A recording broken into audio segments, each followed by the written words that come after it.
You're dripping wet. That must be uncomfortable. Let's take a break. I'll use my fire to dry you off.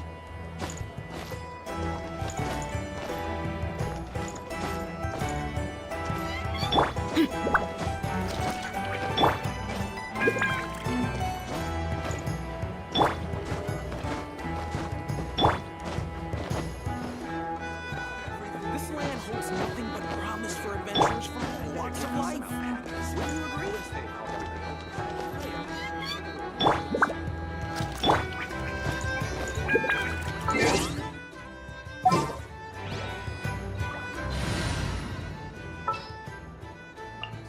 Do not be afraid, for I am with you.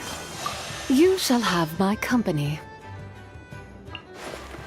Chamber full and ready to roll. Huh. I don't sense any nightmares around here. Need something taken care of? Ready for anything.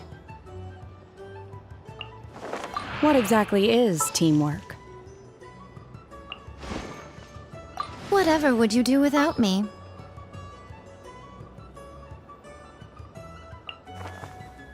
Don't disappoint me.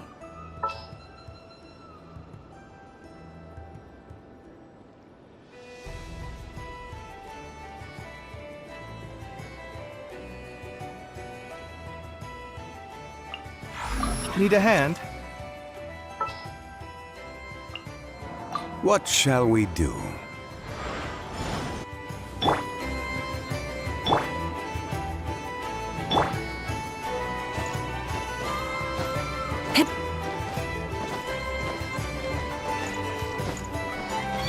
Wrath from the skies! Rev the engines! This land holds nothing but promise for adventurers from all walks of life. Wouldn't you agree?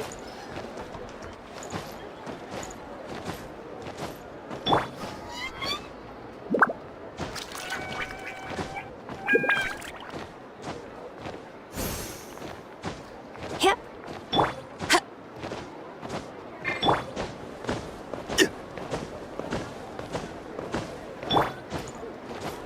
This land holds nothing but promise for adventurers from all walks of life.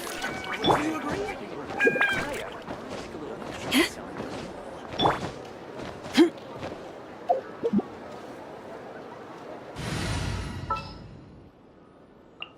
Time to get down to business. Stay close and you will live.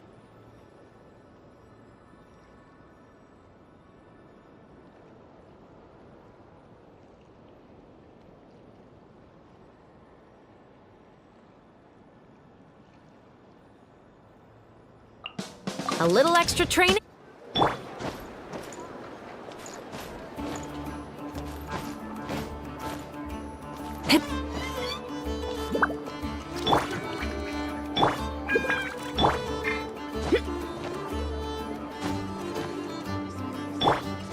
This land holds nothing but promise for adventurers from all walks of life. Wouldn't you agree?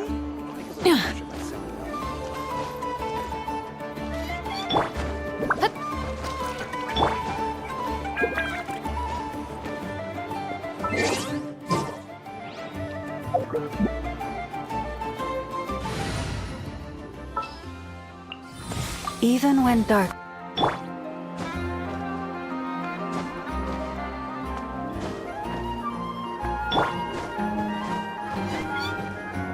This land holds nothing but adventurers from all walks of life. Wouldn't you agree? What is the situation? I'm here. I better get me some alpacas. Once they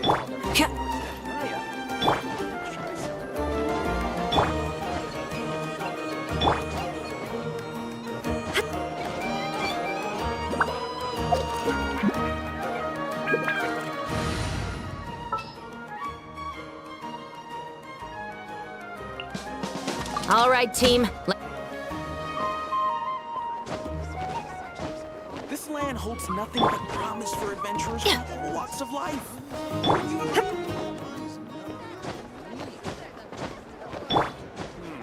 I better get me some alpacas. Once Naya, take a little extra by selling her wool.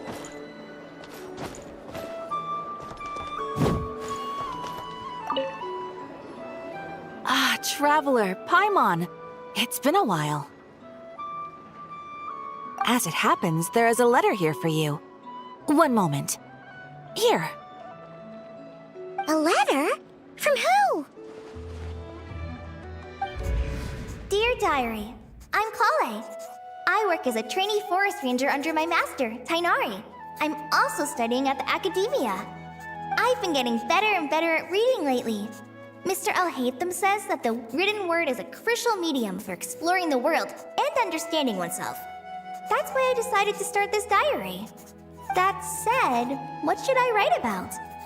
Things are pretty quiet in Sumeru these days. Life is good. Every day is a fulfilling and happy one. When I think back to the days when I suffered from Elazar, or way back to when I was injected with God remains, I am in a much better place now. I hope it stays that way forever. I'll leave it there for now. Master said he'll take me shopping in Sumeru City today, which is great because I've been meaning to visit the toy seller at the Grand Bazaar for a while now. Kale, time to go. Yes, Master! Huh?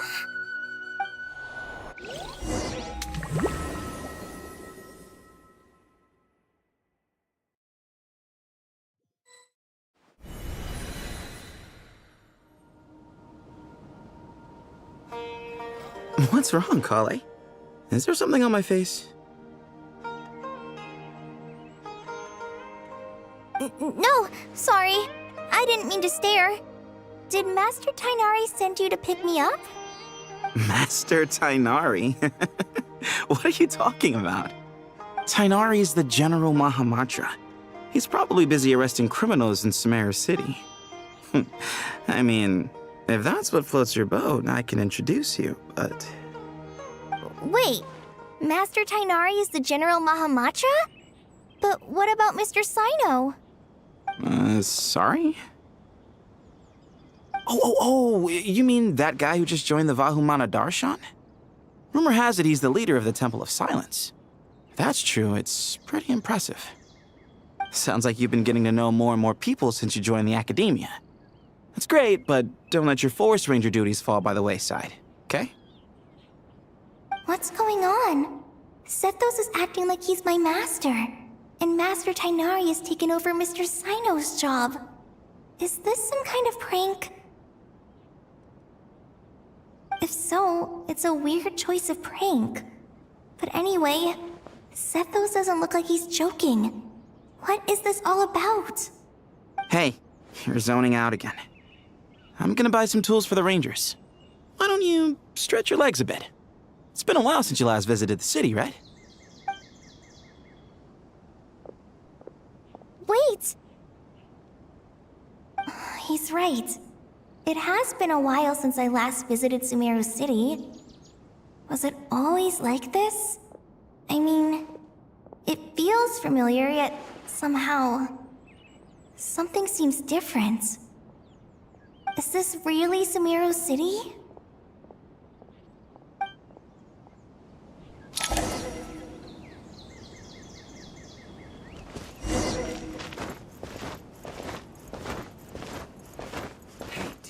Just walk by. Would you like some fruit? How will I ever save money to buy that custom-made axe with... How will I ever save enough money to buy that custom-made axe with floral carvings from the blacksmith? To use as a weapon, of course. As Hussein's secretary, I must ensure his safety. Don't underestimate me just because I'm a homemaker. I used to be a mercenary in the Corps of 30. Peace is precious, but you must always be prepared for the worst.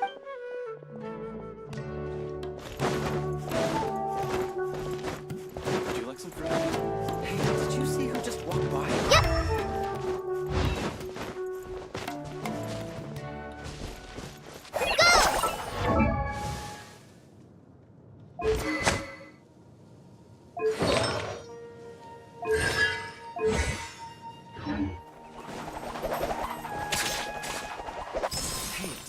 who just walked by? Hey, did you see who just walked by? I think she's that famous merc. Yeah, it's gotta be her. That red hair gives her away. The Flame Mane. They say she can take down a dozen tough guys with just one hand.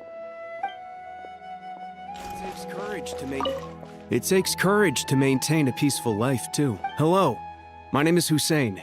I'm responsible for managing administrative affairs in the Grand Bazaar and Treasure Street on behalf of the Academia. It's always one thing after another.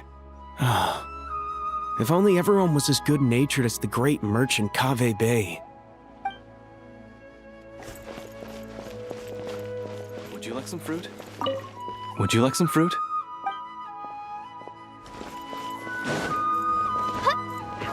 It takes courage to maintain a peaceful life, too.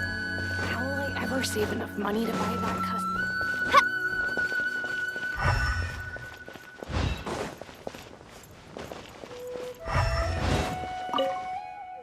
When I grow up, I'm gonna join the Eremites and protect Sumeru.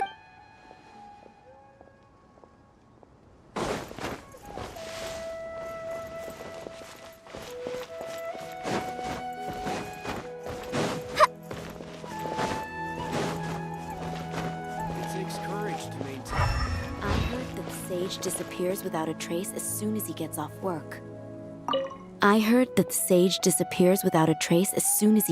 work. It's a little mysterious if you ask me.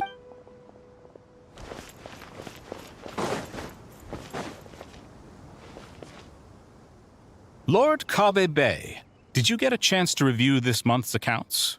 Any feedback? You mean the version you sent over a few days ago? Yeah, I took a look when I received it. I was thinking that maybe our profit margin is a little excessive. I visited some of our commercial partners last month. Their earnings are very slim. Are you suggesting that we give up some of our profits for them? Well, since we have more than we need, yes. Making money for its own sake is pointless. Don't worry, I've already planned for it, and the numbers look fine. We can adjust the rates starting from next month. Also, about that designer you hired, I've had to revise his proposal 3 times now, but he just doesn't seem to... Let's cut our losses. Pay him his fee and send him on his way. I'd like you to get Layla on this instead. She was Cyrus's student, and she designed the Palace of Alcazarzare. Seems like a much safer choice. Who's sneaking around over there?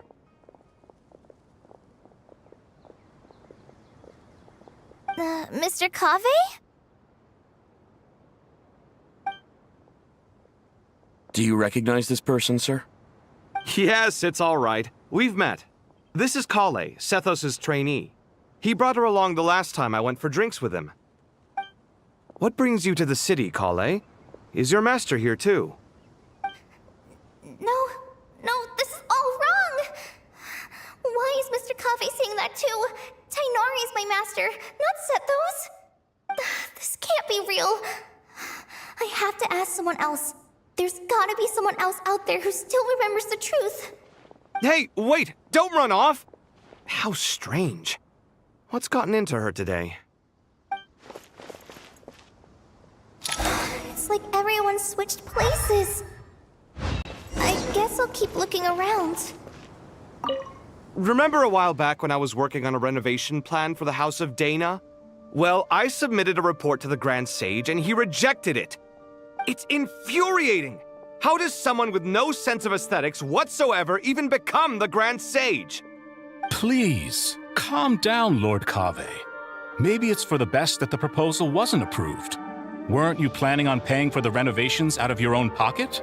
The Grand Sage just saved you a huge sum of mora. You're right. It's his loss if he doesn't want to work with me. Let him live out the rest of his days in an artless void for all I care. Anyway, enough about that killjoy. There's supposed to be a show at the Zubair Theater today. Are you guys free later? Tickets are on me if you want to join.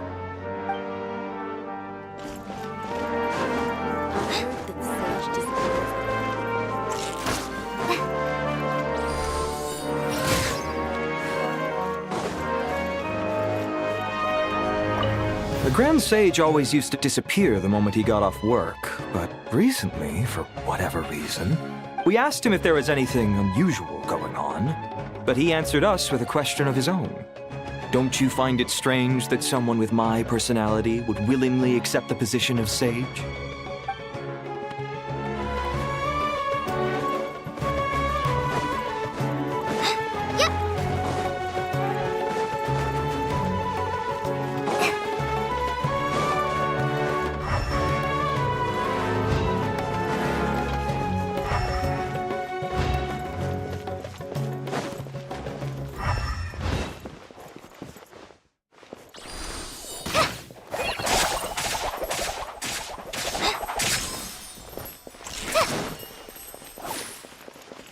Would you like a cup of coffee?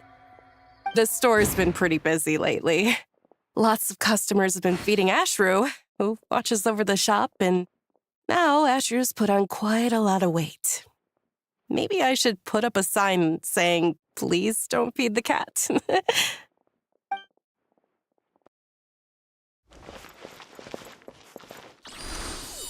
Would you like a cup of coffee?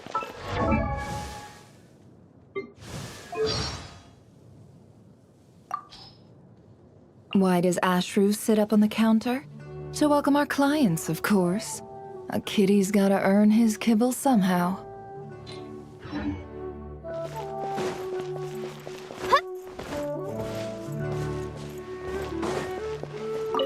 Hey, bud, can I ask you a favor? Is that alright if I borrow your thesis? Don't worry, I'm not gonna copy your work. I just need it as a reference. I guess that's okay. But if our theses end up sounding too similar, it's gonna be easy for them to spot. Yeah, trust me, plagiarism's the last thing on my mind. The only reason I ask is it's been really hard to get my hands on any reference material lately. Why don't you go ask the Grand Conservator? Candace should be able to find you what you need. She's super friendly. I'm sure she'll be happy to help. Really? I always assumed she'd be tough to negotiate with. Fair enough. I'll try my luck at the House of Dana later then.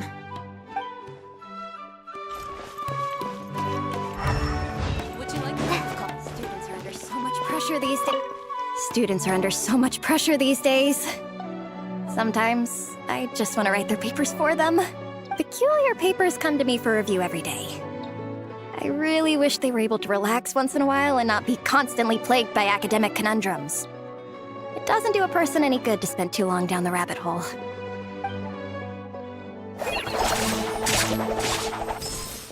Lots of visitors today, I see. Welcome all. It's been a while. Hey, Rahman. You know that guy who sells face powder on Treasure Street? I haven't seen him around in a while. Any idea what happened to him? Oh, you mean a Hongar? Yeah, he got into a brawl with Shavirme on Treasure Street. He's been banned from setting up shop there for now. Seriously? Oh, well, that's a shame. I was planning to pick out some makeup for you. Oh, don't worry about it. The legendary Flame Mane discussing makeup with the Zubair Theater star dancer. Now there's something you don't see every day. Flame Mane? You know, I'm not actually sure when people started calling me that. Maybe the other Eremites thought I needed a fiercer title to scare people off? To be completely honest, I think the title would fit you better than me, Dia. You think? Can't say I've never imagined myself as a merc. If I ever give up the dancing, maybe I'll head to the desert and give the Eremite life a try. You would? Is that so strange? Oh, not at all. In fact, I've actually had similar thoughts before. If I ever get tired of sleeping out in the wild, I think I might go look for a job at the Zubair Theater. I've adored the dance of Sub-Zeros ever since the first time I saw you perform it. If the chance ever came up, I'd love to try it out on stage for myself. Really? If our manager Sataria heard you say that, she'd hold you to it. Probably grab you by the sleeve and never let you go again. Hey, when that day comes, I'll do your makeup myself. How's that sound? Sure. If the day comes, I'd be honored.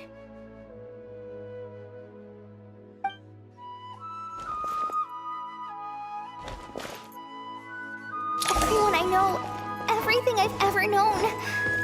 Suddenly it's all a jumbled mess.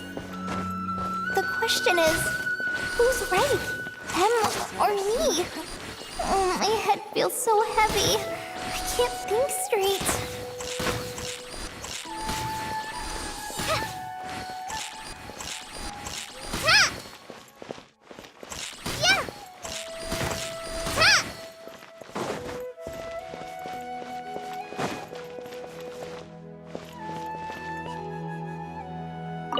Hi, Mr. Sino. What are you thinking about? There's a chapter in King of Invocations where the spirit of someone who died long ago possesses a living man's body. To the outside world, it looks like he's developed a whole new personality. I was just thinking how terrifying that would be for his friends. Imagine waking up one day to find that a friend of yours has suddenly become a different person. Huh? So what got you thinking about that? I don't know, but something feels off. Everything looks fine on the surface, but can human perception really be trusted?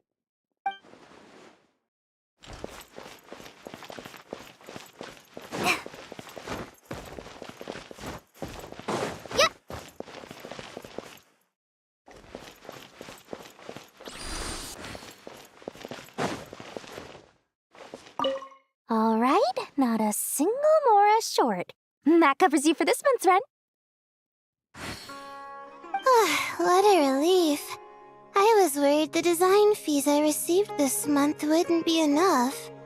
Well, next time, don't fret. Just let me know and I'll give you a few days' grace. We've known each other long enough for that. Anyway, how are you settling in?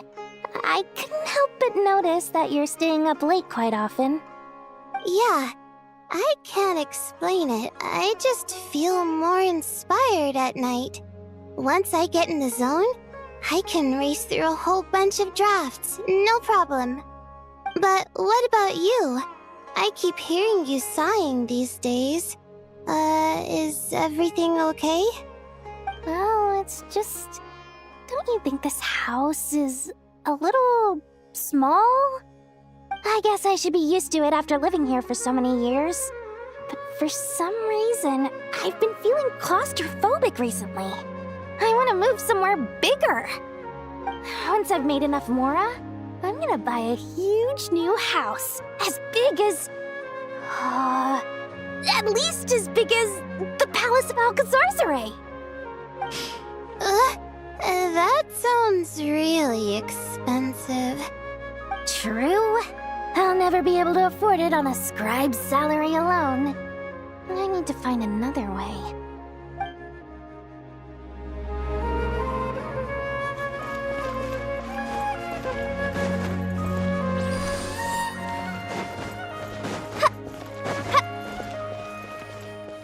Mahamatra Tainari, we've apprehended the suspect. They say that the fool is prone to blind faith, but the wise man is not immune to it either. Siraj, do you have anything to say in your defense? Tainari, you were the one who turned the sages against me. Just a few words of caution from you was all it took to destroy my research. And now you're trying to stop me again? You should know that mechanical life is the future! We must cast aside our useless flesh and... That's enough.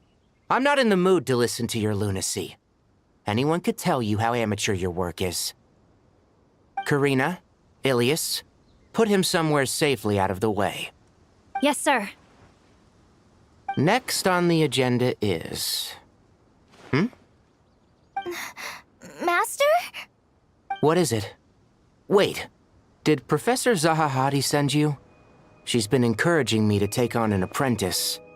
Might be getting a bit ahead of herself there, though. No, Master! It's me! Krai! Listen to me. Something really weird is going on in Sumeru City. It's like everyone's identities have switched around. You're not the General Mahamatra. You're a Forest Watcher. Just yesterday, we agreed to come to Sumeru City today to go shopping together, and... All right, there's no rush. Let's back up a little. Your name is Kale, correct? Although this is our first meeting, you do seem strangely familiar somehow. Is there anything I can help you with?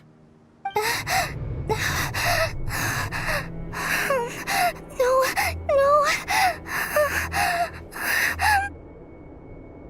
Master!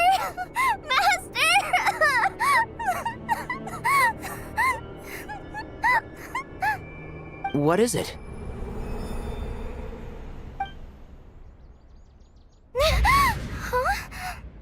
Did you have another nightmare? I've told you before, when you're tired, lay down on your back in bed and get some proper sleep. It's much better for you than napping on your front.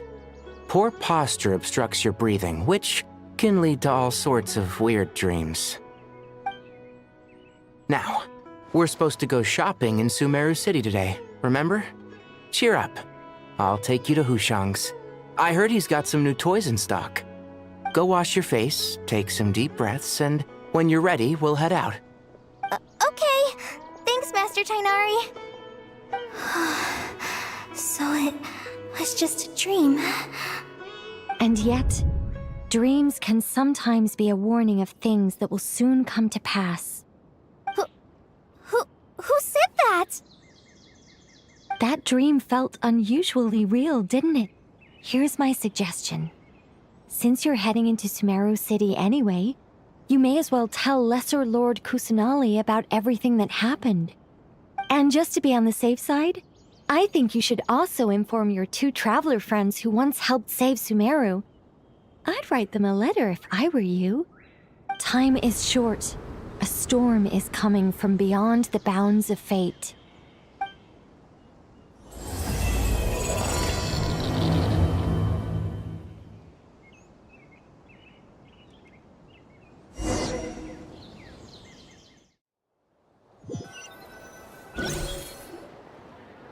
What a strange situation. No wonder Kali was in such a rush to write us a letter.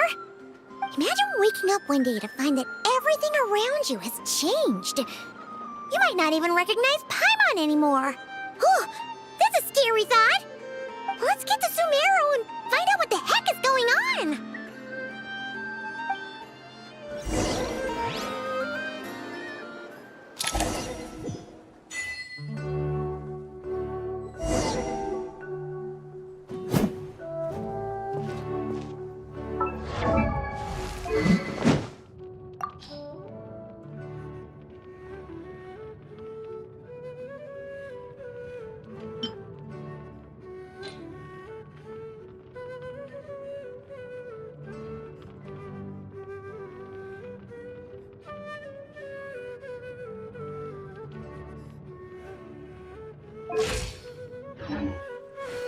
Look alive!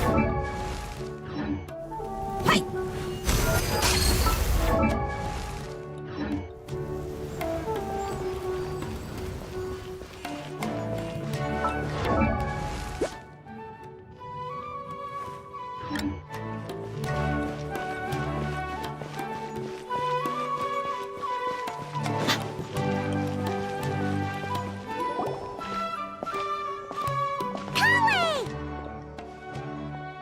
Traveler! Paimon!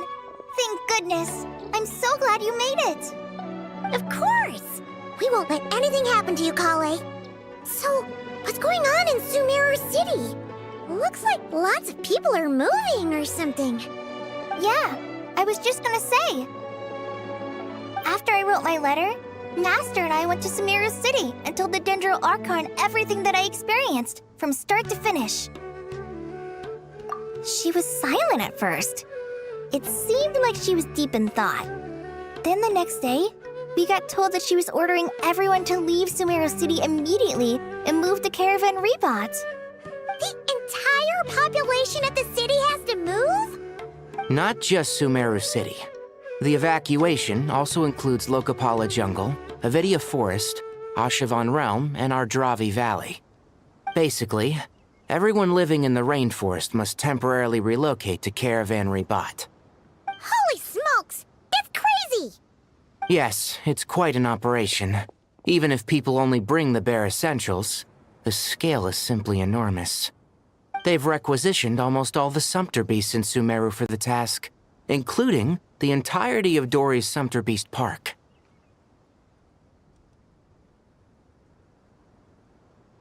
The Dendro Archon said that what Kale experienced was not a dream, but a warning. After our meeting, she immediately summoned the 6 sages to analyze the situation and discuss countermeasures. They concluded that the events seen in the dream are very likely to become a reality, and that an unknown danger is rapidly approaching. Oh, please keep that to yourself. We don't want to cause widespread panic. The official reason they've given is a large-scale renovation of the rainforest ecosystem. People are skeptical, but there haven't been any major incidents. So far, at least. The Dendro Archon seemed really worried when we spoke to her. She said you can go visit her in the Sanctuary of Surasthana when you arrive. She also said she'd hold out until the very end. Tighnari? Kale? You got a minute? I need a hand here. One moment, I'll be right there. As a forest watcher, I've been tasked with assisting with the relocation work. There's a lot to be done, and they need all the help they can get. This will be the final group of evacuees from Sumeru City. While they're away from home, they'll be heavily reliant on outside help. Thank you for coming in our time of need. As you can see, another crisis is upon us. Excuse me, sorry to trouble you, but could you help an old man find his medicine? It's buried somewhere in my luggage. Where's my mom? Where did she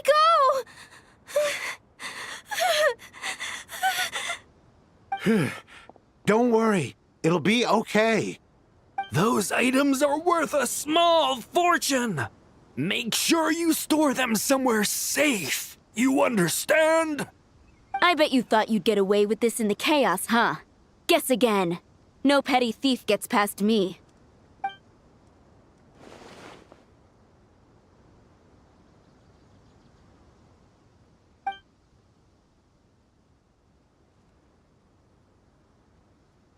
We should go help the evacuees.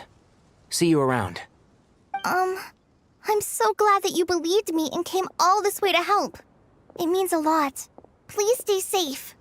Don't worry. We may not know exactly what's going on yet, but as long as we stick together, we'll find a way through this. Goodbye!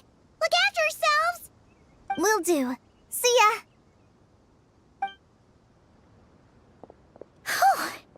Paimon's not sure how she found the words to comfort Kale because, honestly, she's kind of nervous herself. Let's head to the Sanctuary of Surasthana and see Nahida.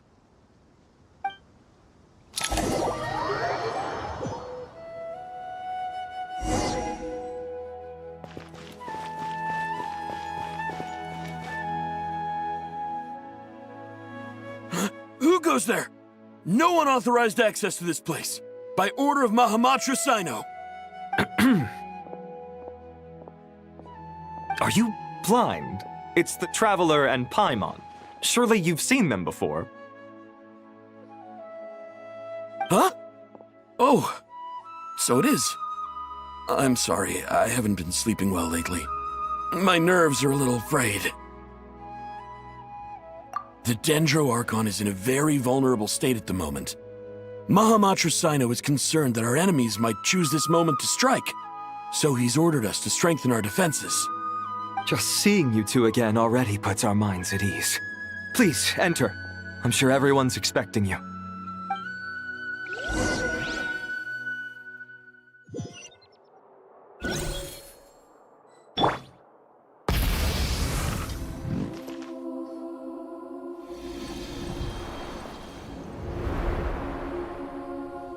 Traveler, Paimon, you made it. Aha! Perfect timing. Reliable helpers like you are just what we need right now. Oh, it's good to see everyone again. Kale gave us a rough idea of what's going on, but we still have a lot of questions. What kind of danger is Sumeru City in exactly? And how come everyone has to move to Caravan Rebot? At this stage, we can't be certain. We're investigating, but no definitive answers yet. I take it that Kale told you about her strange dream? Yeah. Apparently, everyone in Sumeru City was acting super weird. Even you guys. It was like you'd all switched places. That's right. Kale and Tainari reported the situation to the Dendro Archon. She believes that it wasn't merely a dream, and that whatever it was has something to do with Irminsul. It's a reasonable inference. Only through Irminsul can people's memory and cognition be so significantly modified in such a short time. We don't know why Kale would dream of these things, nor who was trying to warn her. The Dendro Archon decided to connect to Irminsul to investigate more thoroughly. Irminsul is connected directly to the ley lines.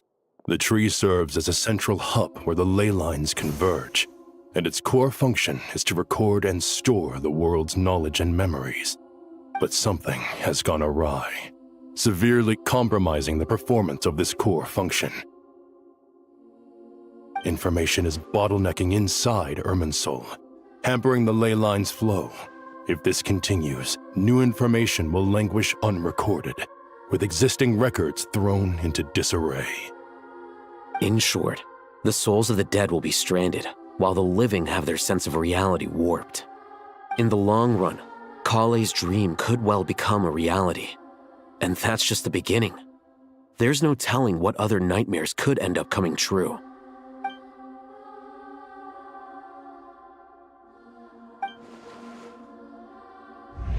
I have come this far, to use my death to open the gates of the ley lines to my people.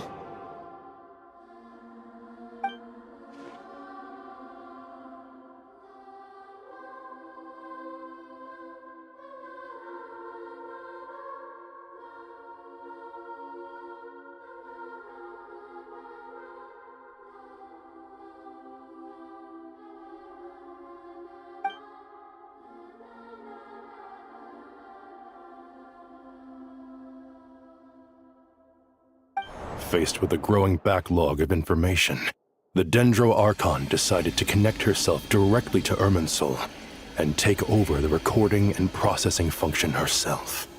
But it is an almost impossible task. Individual brains aren't equipped to deal with the sheer volume of knowledge and memories involved. All that information flooding in at once would instantly fry any human mind. And for a god, even for a god, the suffering must be unimaginable. The Dendro Archon's power originates from Irminsul.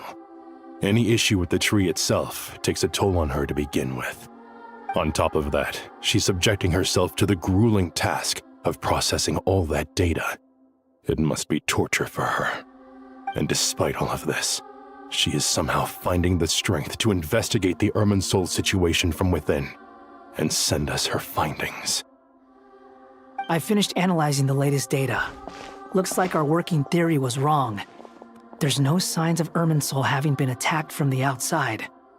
So it's internal then? Some sort of disease, perhaps? No. I've spent half my life studying the ley lines. If Irminsul malfunctioned this easily, the world would have met its end long ago.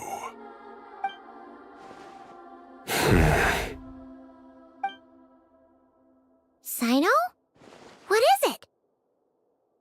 Not long ago, I got a tip from the Corps of 30 that a large number of unidentified merchant caravans had recently been spotted entering Sumeru through Beta Harbor. At first, I suspected that they might have something to do with all this, so I sent some people to investigate. But if Irminsul wasn't attacked from the outside... Don't you think there are more important things to worry about right now than guessing who's behind all this? It's been over 12 hours with no new intel.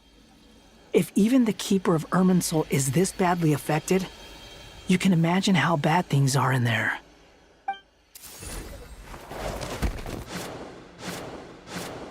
Dendro Archon.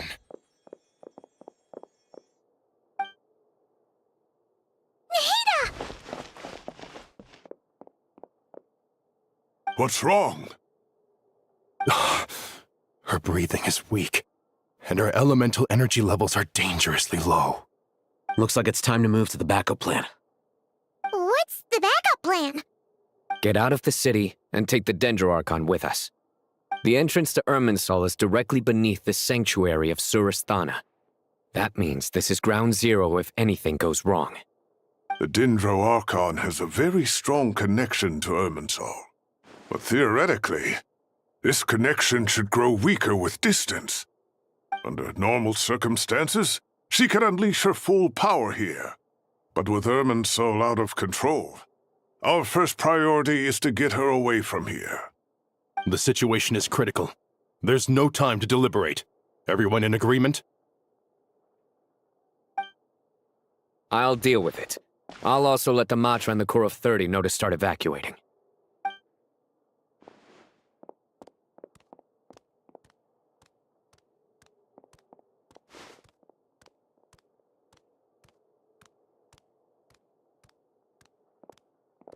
Let's go.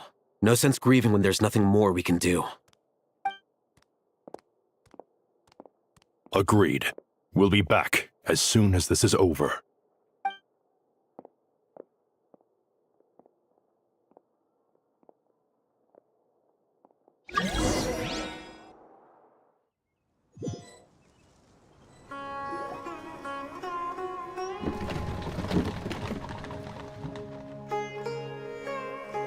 The last group of civilians has been safely evacuated. Dendro Archon's carriage will travel with them. Sino and Hat Guy will protect the convoy.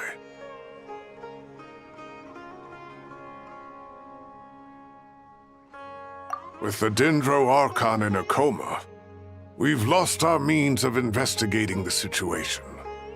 And with Irminsul still deteriorating, we have no choice but to evacuate Sumeru City. Feels as though we're being pushed along by an invisible hand. Stop moaning, Cyrus. We're the teachers here. We should be showing a little more confidence, don't you think? A wise judgment. Let's move out to Caravan Rebot.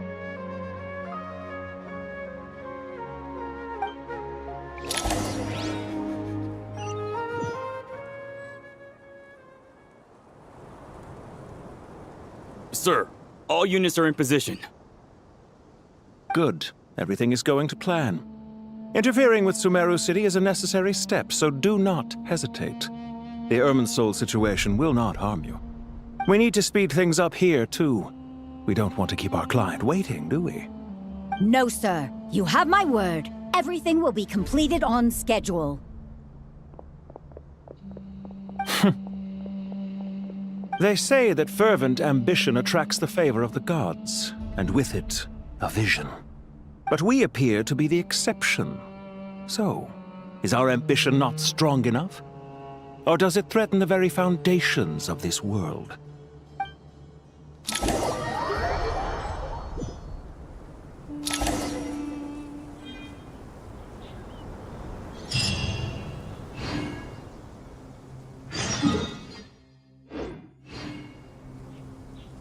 Try and stop me!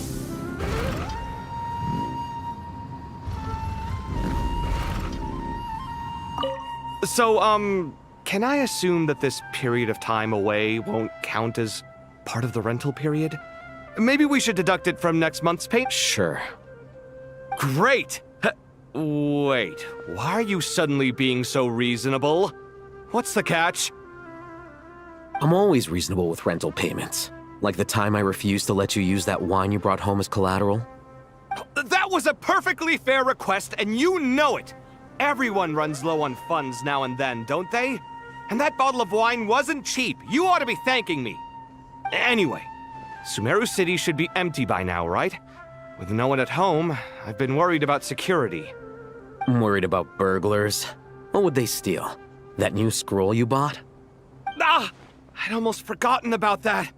Oh, I only went and hung it up in the most conspicuous spot in the house. If anyone breaks in, it'll be the first thing they see. Well, no one but you gave it a second look while it was on display in the shop. I doubt anyone would go out of their way to steal it. You say that, but what if there's a thief out there who shares my aesthetic tastes? Then you can only hope he shares your taste in expensive wine as well. Always worth having some collateral. You! Try and stop me!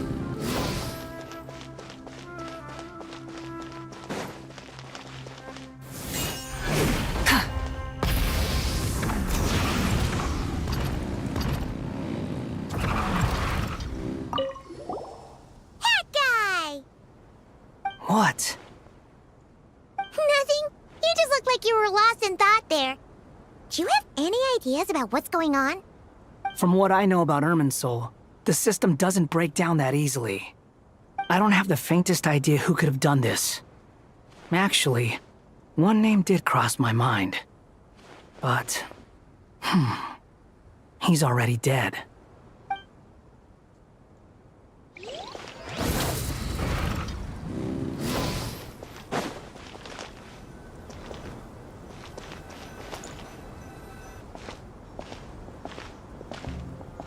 How is the Dendroarchon? Her breathing is steady. I prepared some therapeutic incense for her, but it hasn't had much effect. Her vitals are still very weak. Based on the information you've provided, I have a working hypothesis. Her condition is partly due to Irminsul's influence, and partly due to a physiological imbalance caused by the rapid depletion of her power. Elemental energy usually flows through the body at a relatively constant rate. The body grows accustomed to this rhythm, so when it's thrown out of balance, physical symptoms will appear. Is this similar to the ley lines? Overloading and withering both directly affect their vitality, potentially causing irreversible damage. Correct. From a biological perspective, if you overexert yourself, you pay the price with your life. The Dendroarchon is not only drained of power, but her life force is at a critically low level. Is there any way to restore her health? I know the ley lines have strong self-healing abilities. As long as any blockages or pollutions are dealt with, they can quickly regain their vitality. But what about people? Well, gods. What's their capacity for self-healing? Before we think about that, there's a bigger predicament to resolve. Restoring the Dendroarchon's power requires us to heal Irminsul first. But that will be extremely difficult without the Dendroarchon's power. Paimon's already getting lost here.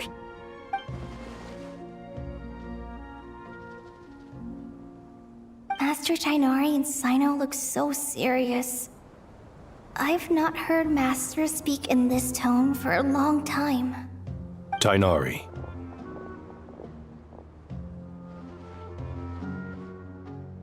Master Nephis, sages. Tighnari, haven't seen you in ages. Have you gotten taller? Or did your ears get longer? Hopefully the former, Uncle Baladuri. Cyno, where's Professor Cyrus? I thought he'd be with you. He went out into the wild to investigate the situation. He said that the Irminsul anomaly will likely start to affect the real world soon. He shouldn't be trotting around alone at his age. Which way did he go? I'll look for him later. Would someone mind introducing us? Ah yes, of course. Allow me to do the honors. I'm sure we're all familiar with the Traveler and Paimon. They're the heroes who helped foil Azar's conspiracy and save Sumeru. These gentlemen and I are the 6 current sages of the Academia. Balduri and I are part of the Old Guard, while the other 4 took office after Azar and his clique fell from power. We have Sage Alkindi of the Spontamad Darshan, Sage Farnas of Kasharawar, Rataoist Sage Shakir, and finally Harabatot Sage Rusht. Nice to meet you all! I've heard much about you. Delighted to finally meet you in person. You're younger than I imagined for someone with the power to stand up to fate itself. Thank you for lending your aid to Sumeru once more. Once we're on the other side of this, could we get a photo together? My daughter has a friend named Isak. He's always talking about you two. Of course! No true hero would deny a child their wish. Back to business. So with the Dendro Archon currently in a coma, the people have taken temporary refuge at Caravan Rebot, but they cannot stay here forever. We need to come up with a plan as soon as possible. Fernas, any thoughts? Well, firstly, having reviewed the data, I'm inclined to agree with your assessment. This doesn't look like an attack on Irminsul from the outside. Rather, it resembles a malfunctioning machine. Calculations going haywire and sparks flying. That being said, before we consider how to fix it, we need to understand precisely what has gone wrong. Furthermore, we somehow need to ascertain this without relying on the Dendro Archon's power. We have no direct access to Irminsul. However, we might be able to gather the information we need from the ley lines. Study the branches to learn about the trunk, in other words. Wait, is that what Cyrus is up to? No wonder he ran off to research in the wild. Curse always one step ahead of me, isn't he? I heard that while in the sanctuary of Surasthana, the Dendro Archon had to serve as the central information hub herself. This is a clear sign the situation within Irminsul might be far worse than we can imagine.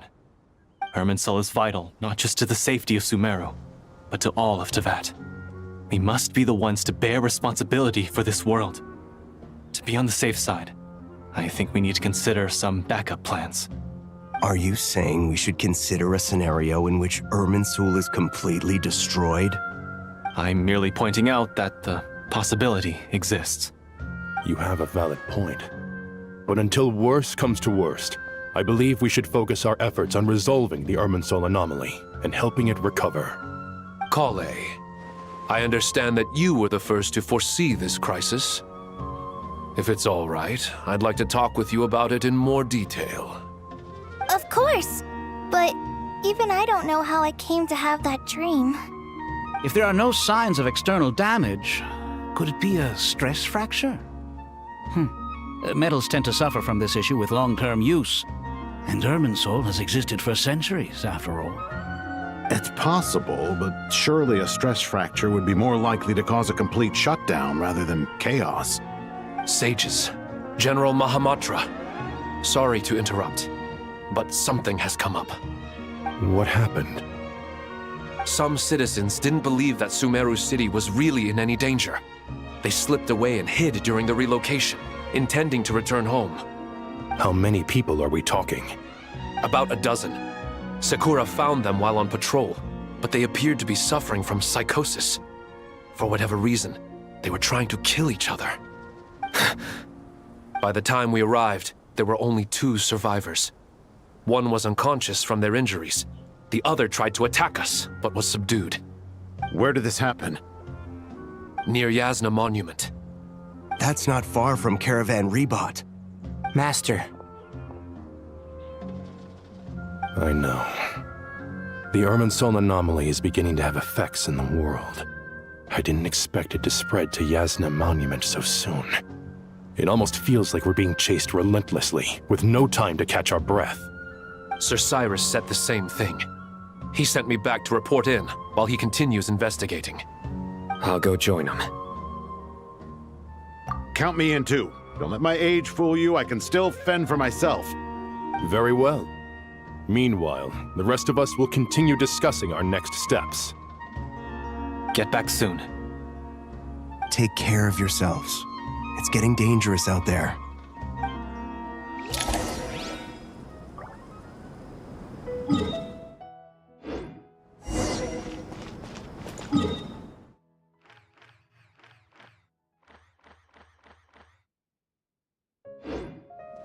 Full throttle!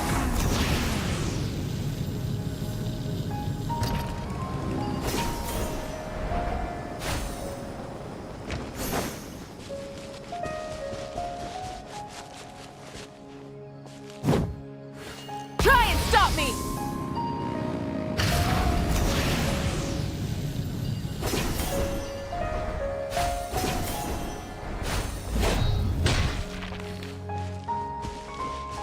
Drop your weapons!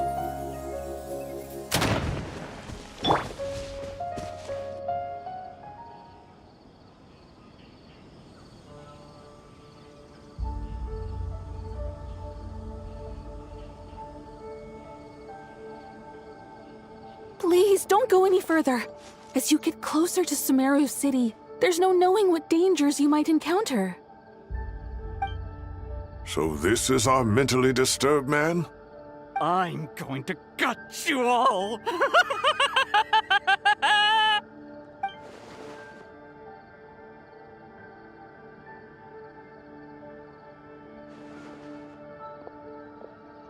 Cyrus, you didn't even bring a single guard? Do you think you're some sort of warrior? It's fine. Come here and look at this.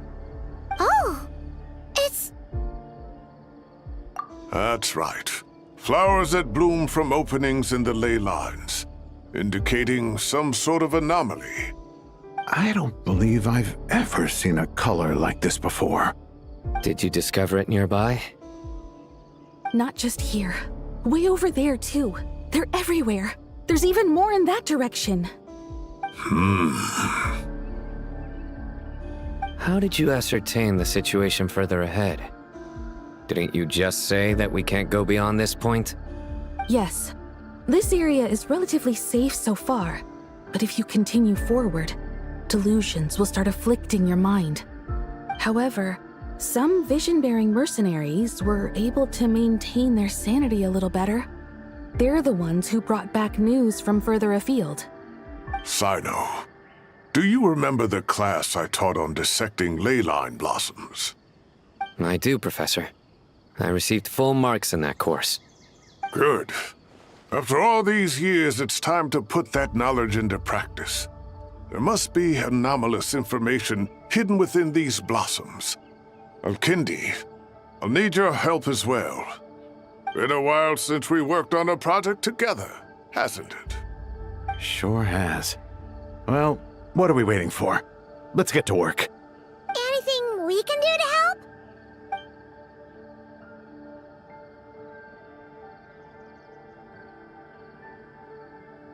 Will you need my help? All right, well, don't go too far. There's too many unknowns at this stage. Let's regroup at Caravan Rebot later. Don't worry if you don't show up. I'll come and find you.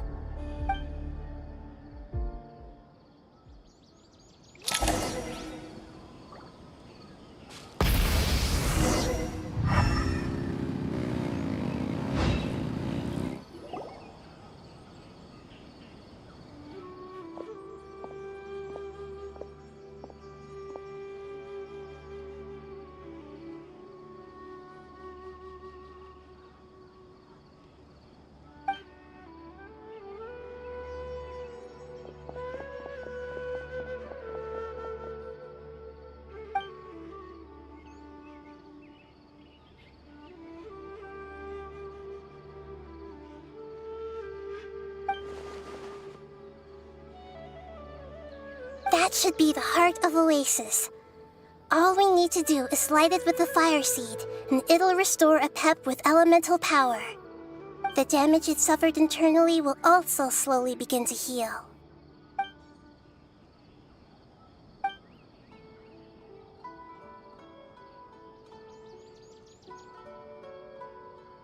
What is it? You thought of something? Really? Then let's get back and tell the others!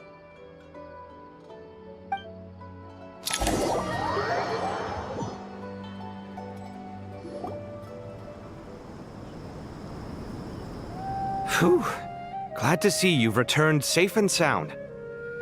Any longer and we would have gone out looking for you. Well, this is a nice surprise. Paimon sure feels better with everyone we know here. We've made some progress, so let's start by giving you and Paimon a quick update. By dissecting the ley line's blossoms, we've been able to deduce that although Irminsul is experiencing an anomaly, it has not completely rejected access from the outside. The Dendro Archon has the power to connect to Irminsul, but there's also another way. I assume you recall the devices everyone was wearing when you first arrived in Sumeru? Devices? Oh, wait. You mean... The Akasha terminals? That's right. Of course! It's been so long, Paimon almost forgot all about the Akasha.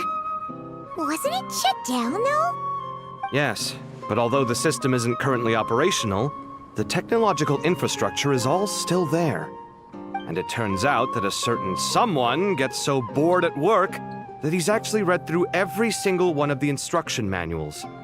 No prizes for guessing who that was. If praising others is that embarrassing for you, you can simply spare yourself the ordeal. As much as it pains me to say anything nice about him, there's no denying his intelligence. He rarely forgets anything he's read. The Akasha is exactly what Sumeru needs at this moment. Between us, we should have all the knowledge and expertise we need to get it up and running again. But if I recall correctly, doesn't the Akasha need a Gnosis to function? That's exactly right. The Akasha relies on the Gnosis as a power source, and in its absence, we'll need to find an alternative. To tackle this problem, it looks like we'll be relocating once again. Namely, to the Temple of Silence. Ring any bells? It's the only major institution in Sumeru dedicated to preserving the knowledge of King Deshret's civilization. You might find the answers you're looking for hiding there. I agree. There's a good chance. Master Nephis and the other sages have discussed it. As the chaos from Irminsul continues to spread, Caravan Rebot won't be a safe haven for much longer. We have to move into the desert next. The scholars and sages will head to the Temple of Silence, while the civilian population seeks refuge in Aru village. The Eremites will keep everyone safe during the journey, and Candace will be there to receive us at the village. This leaves us just one thing to worry about. That Dendro Archon. She's very weak. We can't afford to wait until Irminsul is fixed. There has to be another way to help her. Huh. Wow, luckily, the Traveler had a eureka moment while we were out investigating. Really? Wow, nice one, Traveler. Let's hear it. What say our Amorta experts? Theoretically, it's feasible. From what you're saying, although elemental life and elemental energy have their differences, the Dendro Archon has explicitly stated that she can imitate the power of the former. In which case, as long as Apep is willing, she should be able to convert her own power into a form that the Archon can use. It wouldn't be difficult for her at all. The only problem is convincing her to help. Yeah! Even though she wasn't exactly friendly the last time we met, she didn't refuse to talk with us. When she realizes the danger that Nihida is in, surely she won't turn a blind eye to it. Well, hopefully not. Either way, we're not exactly spoiled for choice here. Hey, it's better than having no options at all. I agree. Without Irminsul's aid, the legendary Dendro Dragon Apep may well be the only living thing in Sumeru who can help our Archon recover her power. There's no time to lose. I'll bring this proposal to Master right away. If he and the other sages agree, we'll split into 3 teams. The academics will go to the Temple of Silence to look for a solution to the Akasha problem. The Eremites will escort the civilians safely to Aru village, and the Traveler and Paimon will take the Dendro Archon to see Apep. There's still a long road ahead, and no knowing if we'll make it. But at least we have a direction now. I'll take it over floundering around in confusion. If there are no objections, then let's proceed. But before we adjourn, I would like to leave you all with some parting words. No matter the distance between us, there will always be an invisible force tying us together. May the bonds forged in the past shine bright like stars and open a new path before our feet. Huh. Is that from King of Invocations? No. This one's from King of Invocations, the sequel. What's the difference? The sequel's much cooler. Couldn't agree more. Well, it was very apropos. Once this is all over, I'll give everyone a copy of King of Invocations and the sequel to show my gratitude. Come on, let's get moving.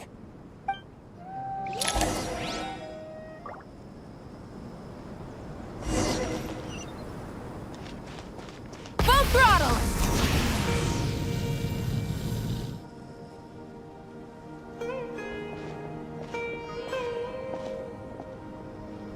Tainari has brought me up to speed.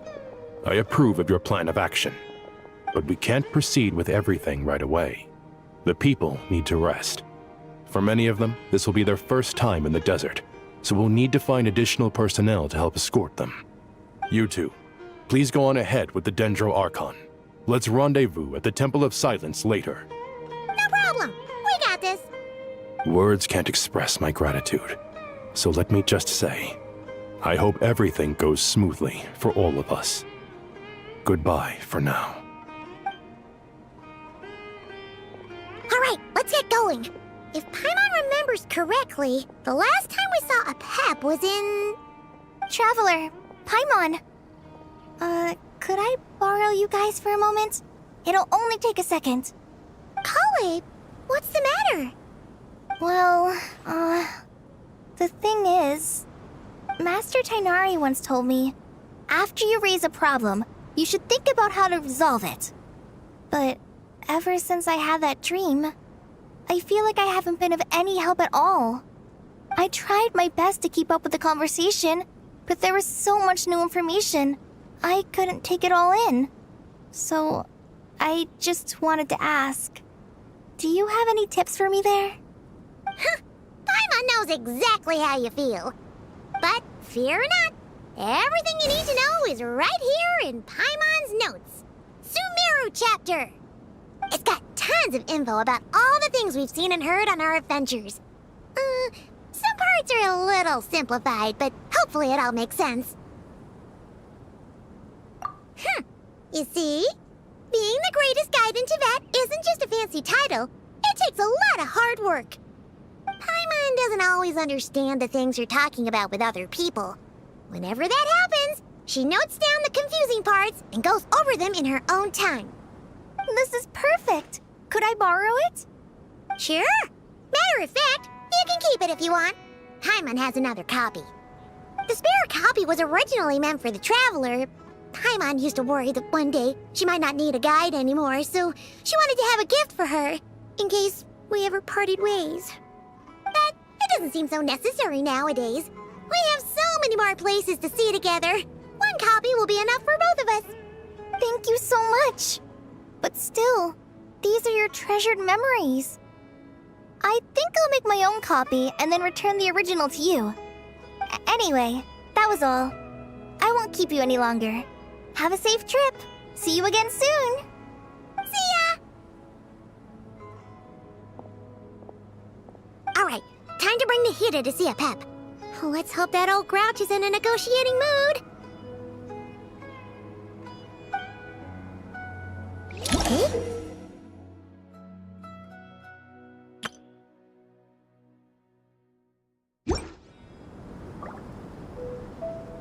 Actually, never mind.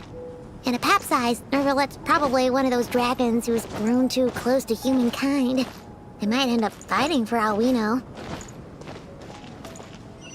Stop me!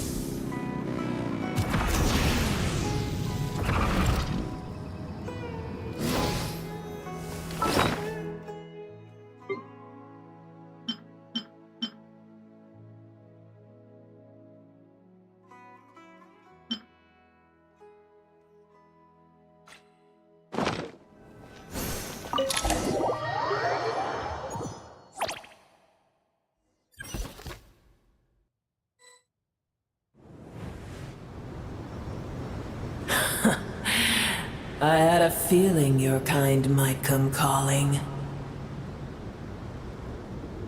The ley lines are in disarray. Something has gone wrong with Irminsul, yes.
Even from a great distance away, I can sense that Sumeru is headed for destruction. You who took our home from us, prepare to watch as your own world is plunged into oblivion. Oh, how the cycle of history comes to a poetic conclusion. This isn't a joke, Apep! Nahida's in grave danger! Can you please help her? Is she now? Then do explain. For what reason should I lend Booer my assistance?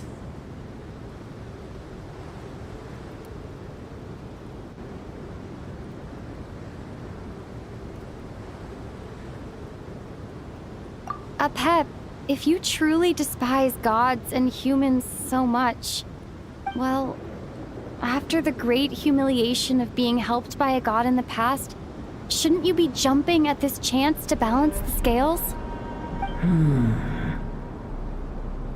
Now that is a compelling reason. When El Ahmar plotted against me and I was tortured by forbidden knowledge, it was Booer who saved me from agony. And though I regard with shame the pity of my enemies, to receive aid without repaying it would likewise tarnish a dragon's dignity. Oh, tiny Booer, puny humans. Just this once I shall deign to show you the true power of dragonkind. Whoa! It's happening again! We're gonna get sucked in!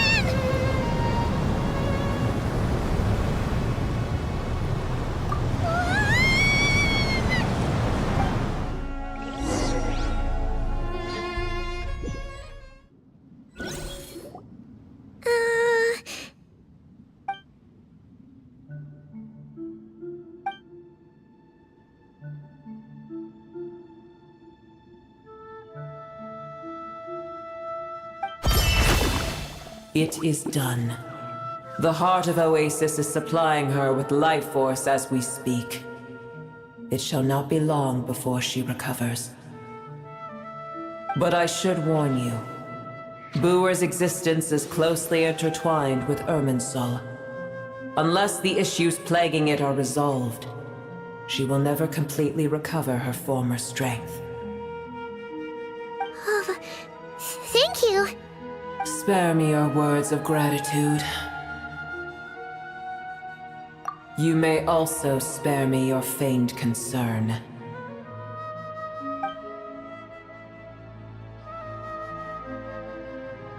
A dragon's sovereign's power is far greater than you can imagine. While I was indeed weakened when the heart of Oasis ran dry, providing tiny Booer with a morsel of my life force shall have little consequence for me. Oh, good to hear.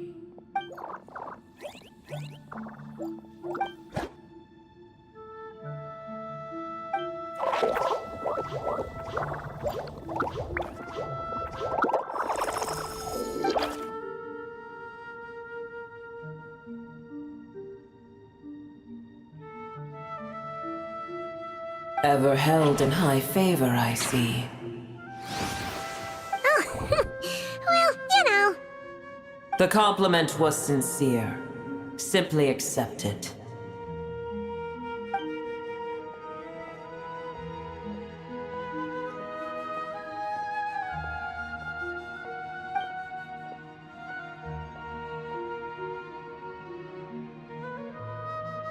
I did once.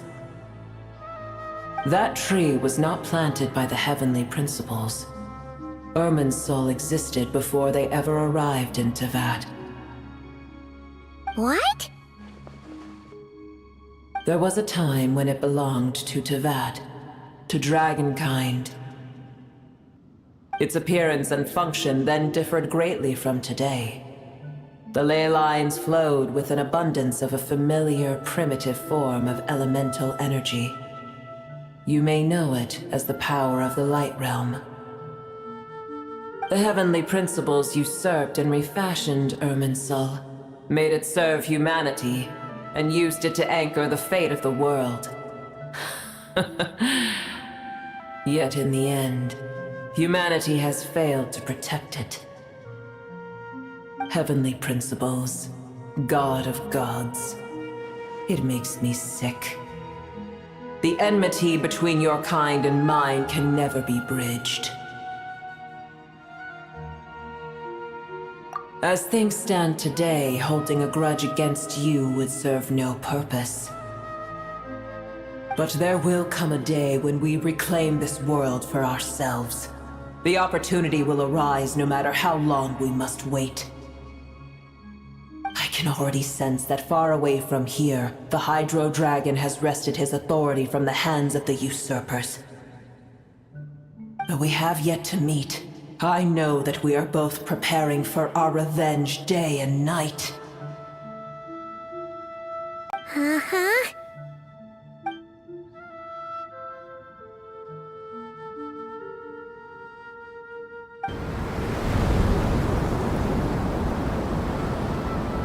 I hear a great disturbance out there. Huh? What is it? Sandstorms come. The Jinn. I see. Another calamity approaches. You both seem restless. Let us part ways here. Boer is safe with me. Once she has recovered, I shall return her to your side. Oh, thanks again. Take care, all right? I told you already I have no need of your feigned concern.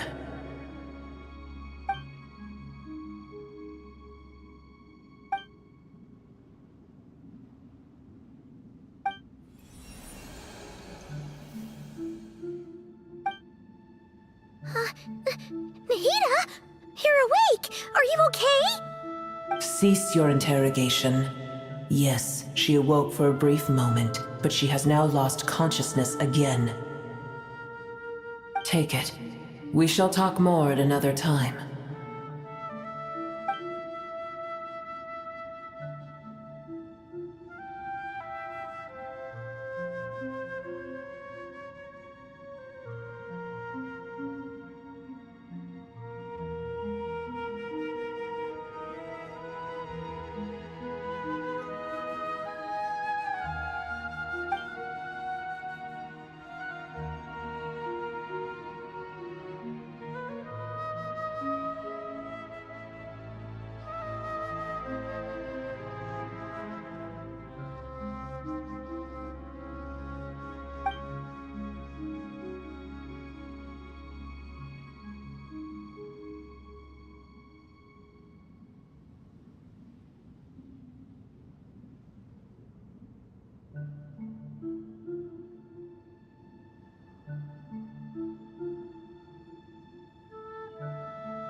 Where the heck are we? Did you just dump us in the middle of nowhere? Wait. No. Paimon remembers now. The Temple of Silence is over that way. Come on, let's go find the others.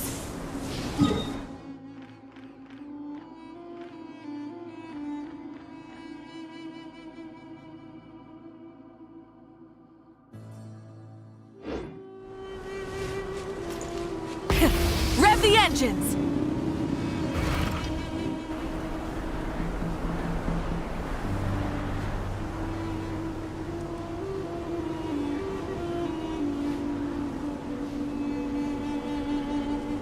There's no need for everyone to stay here. I'll protect the sages. The rest of you, return to Aru Village. Yes, Mahamatra Sino.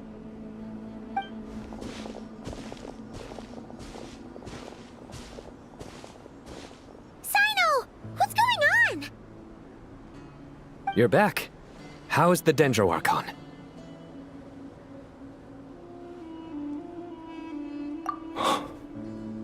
What a relief. It's the Jinn. Countless Jinn have stirred up violent sandstorms across the desert, blocking our path to the Temple of Silence. Tighnari and Kale have returned to Aru Village to help. The Jinn are being highly aggressive, so both the village and the merchant caravans require protection. It's just one thing after another.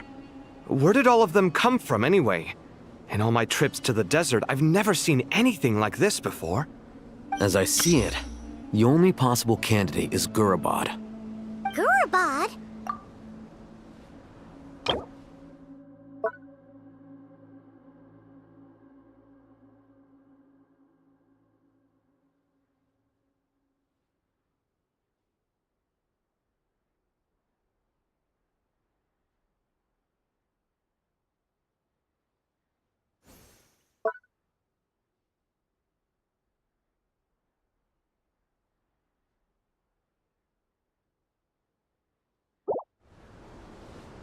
Baladuri could explain in more detail if he were here. All I know is a rumor I've heard about from previous trips to the desert. Supposedly, a great number of dormant jinn lie sealed beneath that city.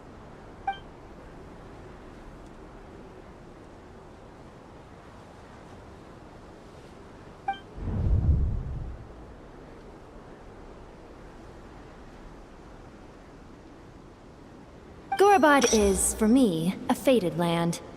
I must therefore return back to this city, where my destiny awaits me still. My master, I am sorry that I couldn't stay by your side for long, and that I could not have more time to get familiar with you. Lilapar. Yeah, we once said goodbye to a friend there. Well, maybe not a friend exactly, but someone we met on the road anyway. She was a strange bottle. If we can find a way to wake her up, maybe she can help solve the situation in Gurabad. Well, be careful. You may find there's more than just the jinn to worry about. You mean, there are other dangers in Gurabad? It's a sensible assumption to make. The moment we arrived in Caravan Rebad, the Irminsul anomaly started spreading in that direction. Now we've moved to the desert, and suddenly we're plagued by jinn and sandstorms. To call it a coincidence would be a stretch. Don't worry, we've gotten a lot stronger since our last stint in Sumeru.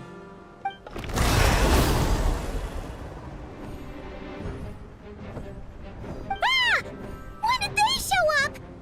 It appears the monsters native to the desert have been stirred by the jinn's activity.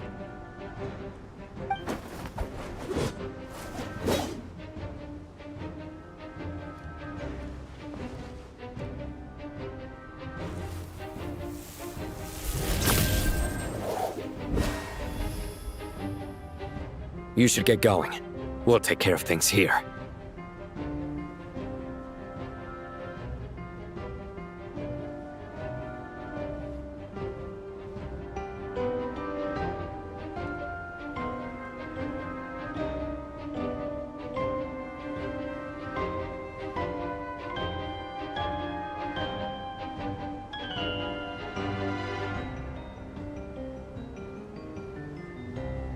You too. Don't do anything too risky. You got it?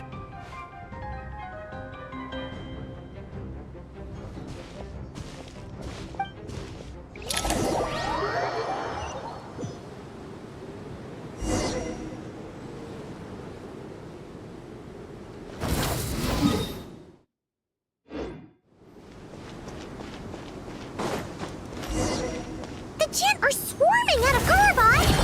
Looks like Alvita was right! Let's get inside, see what's going on!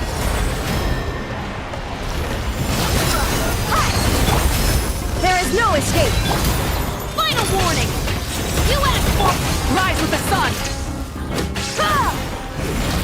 Try and stop me! Incinerate! Ha! Ha! Look alive! Ah!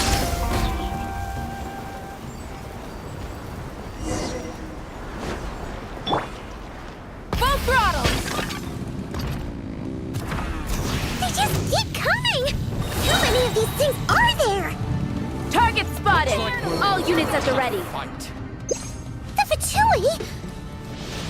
They must be using this place as a stronghold! Are they the ones behind all this?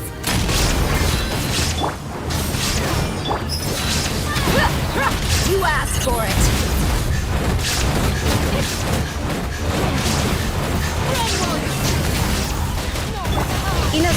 Time's eternal! Take too long.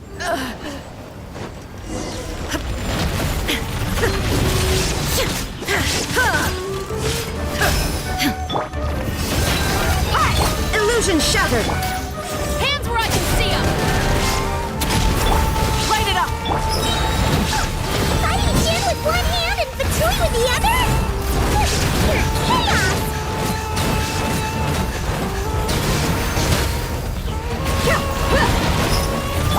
Shine down!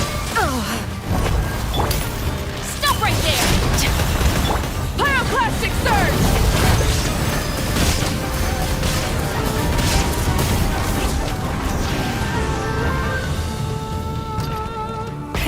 Rev the engines!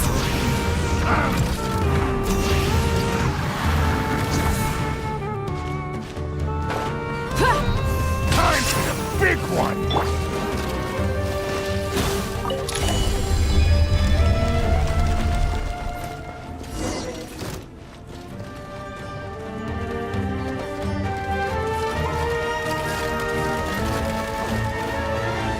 You see that strange machine? Paimon has a sneaking suspicion that that's the thing wrecking Gurabad and setting all those dangerous Jin free! The target has reached the core zone. Requesting backup. Repeat, requesting backup. Backup en route! Stop her at all costs!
Drop your weapons!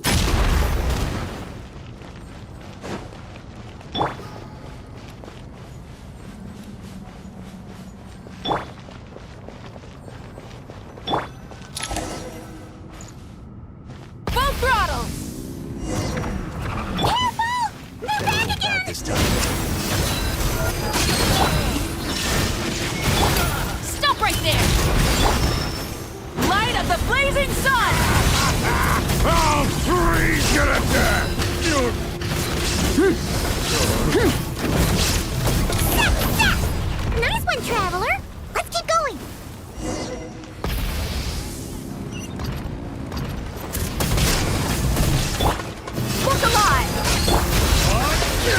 you shall perish!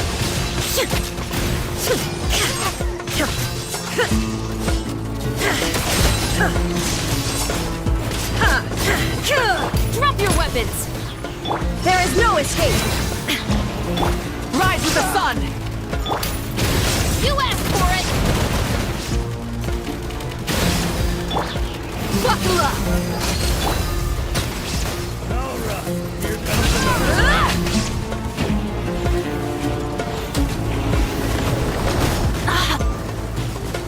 Stop right there!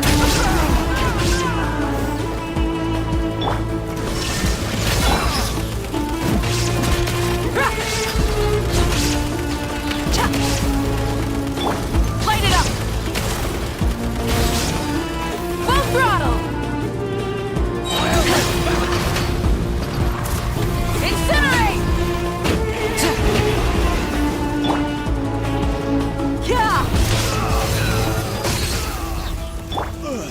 Inazuma shines eternal!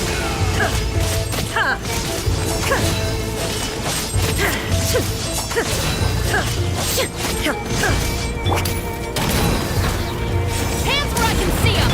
Rise with the sun!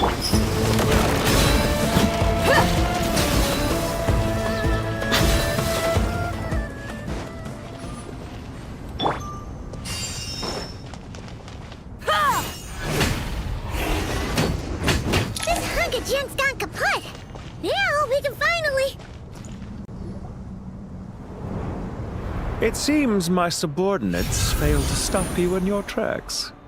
Apologies, sir. There is no need to apologize. You did well to hold your ground against such a powerful adversary for as long as you did. I must commend your courage and perseverance. So, you're in charge here, huh? First the problems with Irminsul, now this mess in Gurabad? Are you the ones responsible for all this? I'm afraid I cannot answer that. I assume you aren't naive enough to expect answers from an enemy.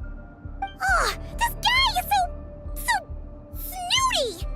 However you want to spin it, you're clearly involved in this somehow. So you can either start talking, or we'll have to make you talk. Let's get him! Traveler, what's wrong?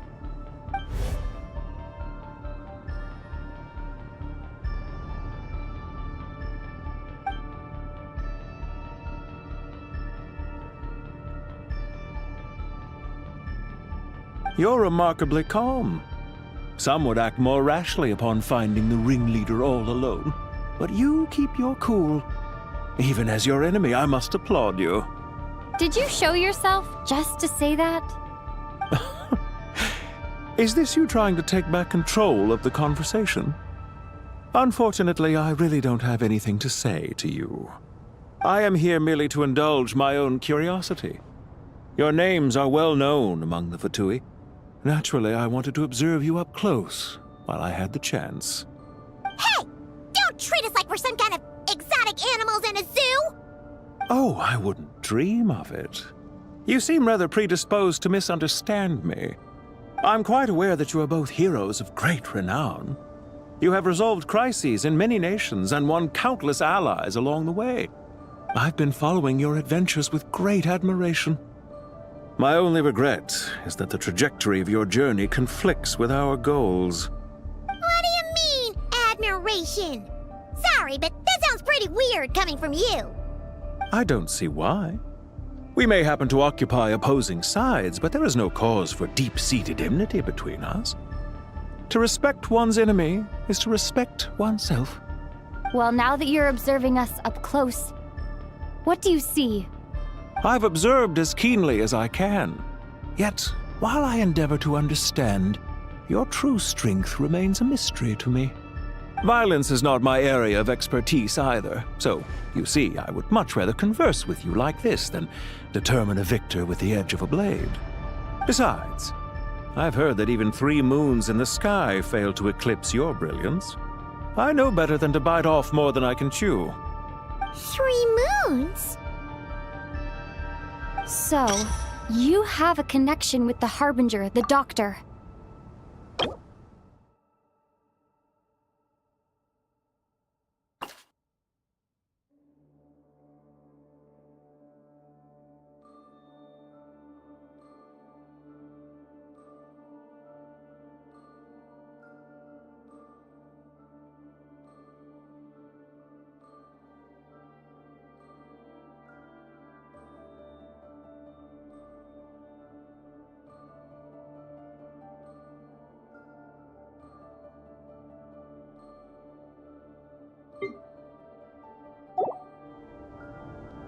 Well deduced.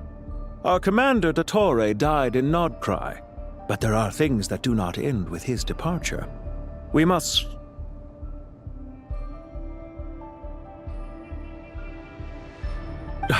Look at me.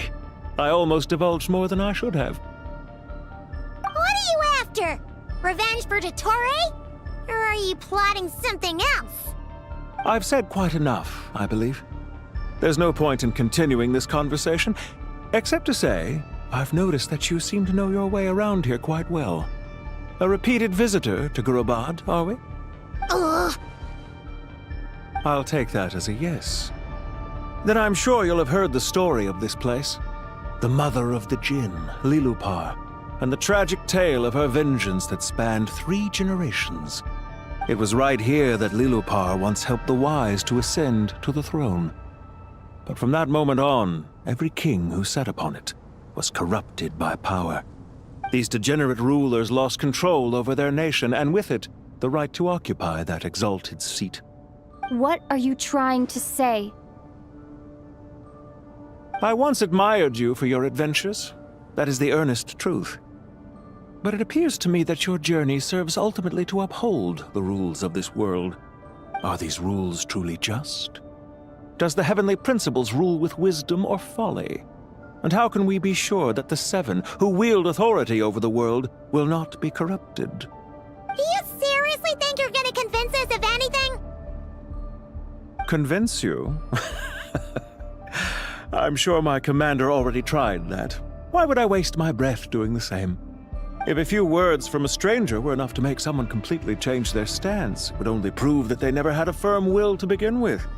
I am merely stating my position, so that we might understand each other better. One's enemy in the present may not necessarily be an enemy for life. As for what game I'm playing here, I'm simply buying some time. But now I must bid you farewell. It was a wise decision not to attack me immediately. Since you did not fall for my ambush, I will now have to ask those in hiding to reveal themselves. Leave this to us, sir. Very well. I trust you to do what is necessary. Stall her while I execute the next step of the plan. Sumeru City, Irminsul. Hey! Stop right there! Don't you dare leave without explaining yourself! All units, stop them! Protect the commander! Did you hear that? He mentioned Sumeru City and Irminsul! He definitely knows something! We can't let him get away! Get rid of these pesky soldiers, quick! Rear guard to the front! Don't let them through!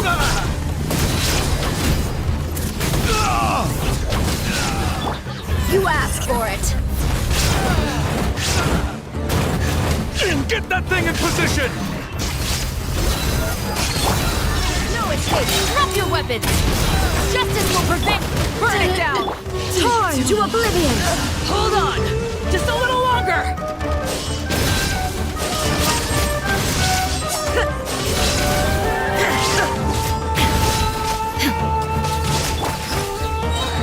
Buckle up! Final warning! Full throttle! You're dead meat!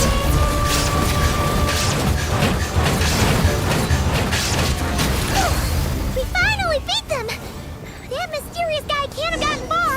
Let's catch up with him! Rev the engines!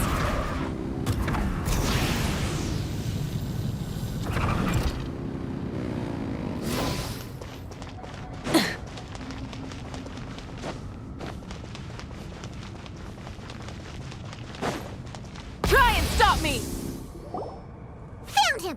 Over here! You're very persistent. Hey, you! Stop running and explain yourself! What are you trying to...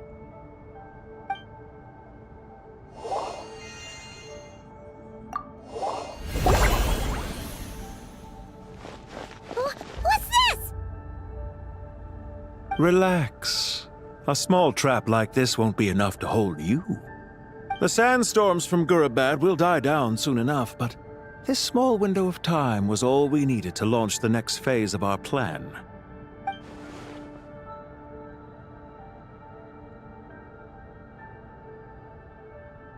Don't be discouraged. I knew that someone would come here eventually, so I planned ahead. Where to chat with you, which door to exit from, even which mechanism to wait by for you. I thought through every detail. You, meanwhile, know nothing of who I am. So far, you've only heard my voice, and for all you know, it may not even be real. But not to worry. This is only our first meeting. It shan't be our last. Just answer me one last question. Why do you continue to follow Dottore? He has conducted countless cruel experiments, even on his subordinates. Follow isn't quite the right word. Let's just say even those you see as villains have their friends, even if they aren't the most sincere of friendships. When any set of rules is established, there will be those who benefit and those who lose out. People will do anything to justify what they have gained or escape from the hardship imposed upon them. Neither he nor I are tolerated by the rules of this world. We were both searching for a new order. Our ideas of the final form that should take may have differed, but our journeys took a shared path. Goodbye, Traveler and Paimon. I wish you a timely escape, albeit not too soon. I will need a little more time to prepare, after all. Hey! Come back! Wait, this dark wall. We've seen these on our adventures before. It swallows people up! Oh, I'm sorry. She shouldn't have jumped the gun! Oh, okay. He may have fooled us this time, but we'll get him back!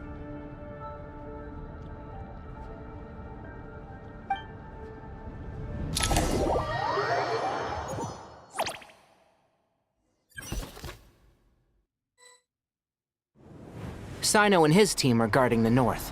We'll take this side. There's so many Jin! We can't let them get into Aru Village! Don't fret. I am well prepared for this situation. Huh. So you have a solution? Perhaps you're unaware that I have a trusty genie partner of my own, Plumpy. If I send her to negotiate with the others, this whole thing will be resolved before you can say Mora. Off you go, Plumpy!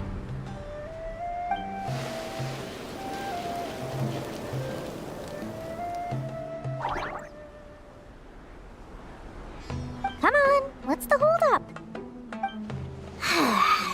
5,000 Mora. 20,000 Mora.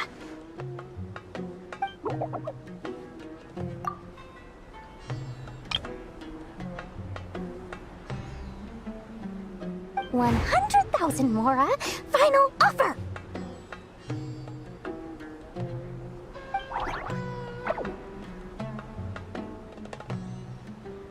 Ah, so she's a hired partner.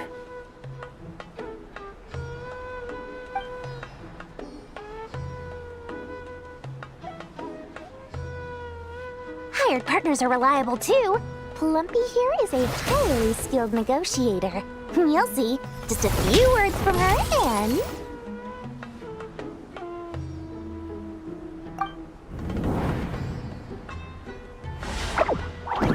Plumpy!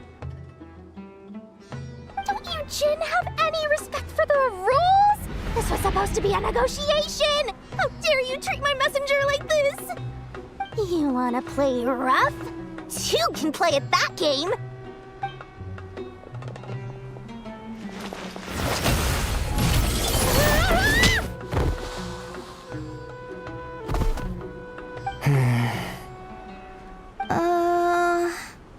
Looks like it's up to us now. Be careful, Kale. Yes, Master.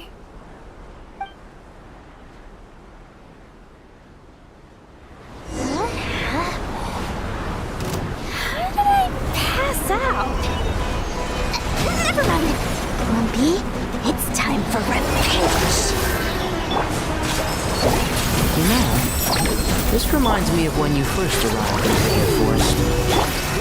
You were trying to help a child retrieve a lost toy when you stumbled upon Spino Crocodile territory by mistake.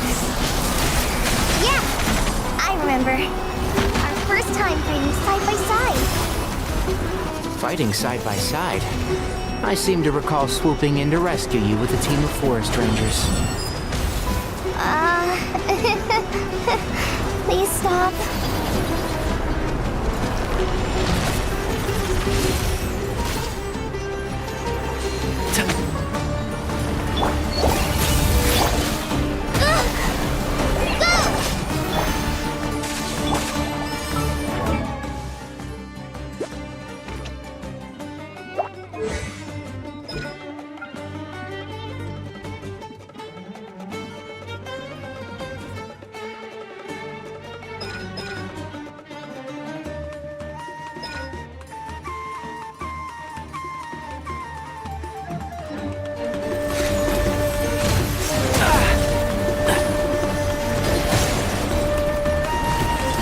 My tail's all messed up. Warren? And Shroud!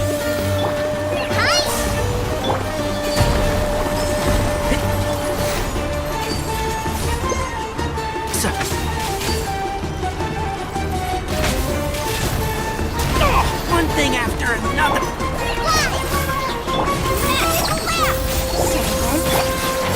Keep up. I'll uproot you!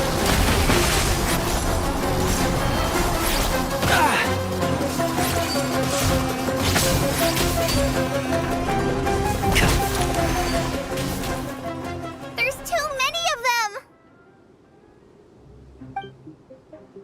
I can't believe I used 12 rare items in one battle.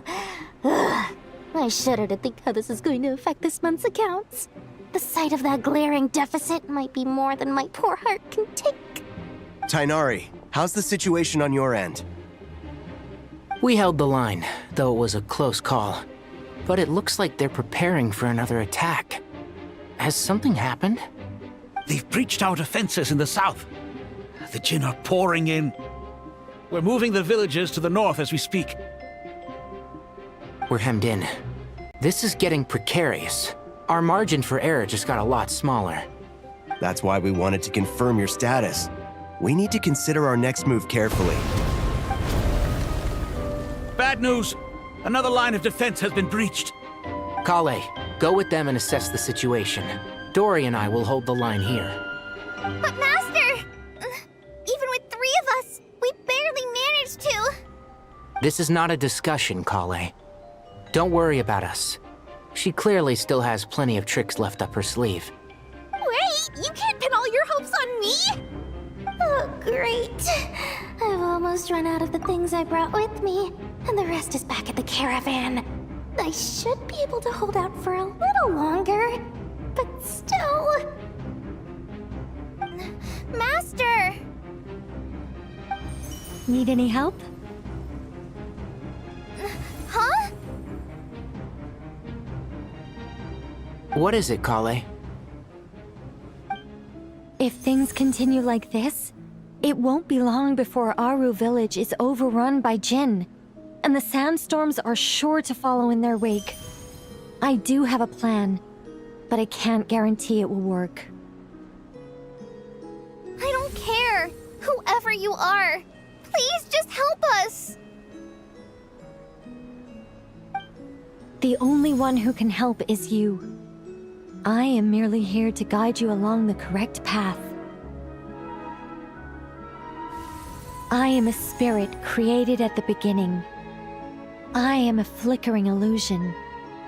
I am the shimmering light that flows from the eyes of the Creator. What do you mean? It doesn't matter. You don't need to understand it. Just repeat after me, one line at a time. Watch out! Jinn incoming! I am a spirit created at the beginning. Here goes nothing. I am a spirit created at the beginning.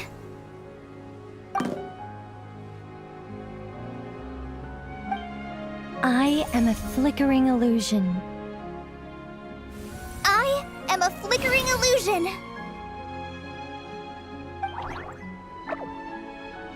What's wrong, Plumpy? I've never seen you so agitated before. But how do you... Do you know what Kale is reciting? I am the shimmering light that flows from the eyes of the Creator.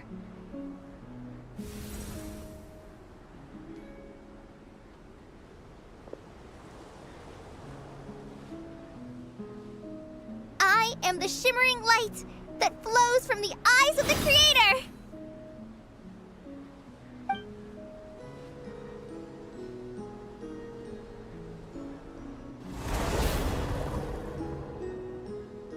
It's a song composed by the goddess of flowers, but very few records of it remain, even in historical texts.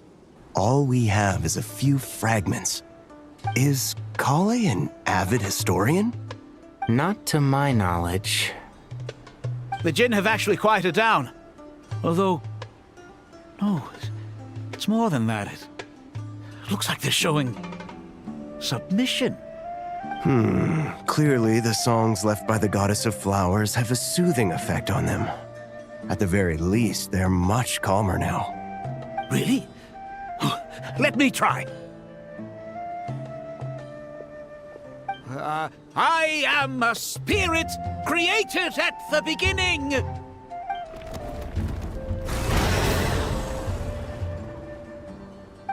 Don't stay away.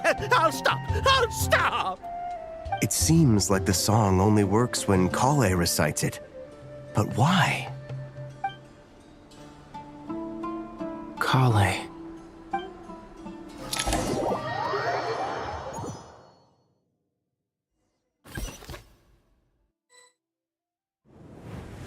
Yeah! Any luck?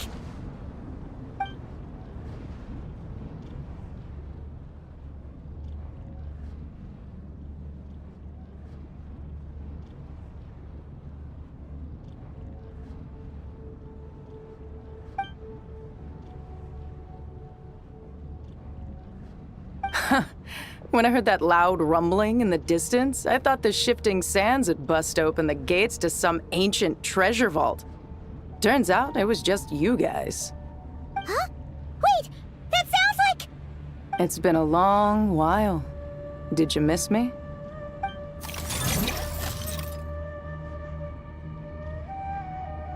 Jet! Ben! Let's save the catching up for later. First, I gotta get you guys out of there. This should be the right mechanism. Ben, can you handle it?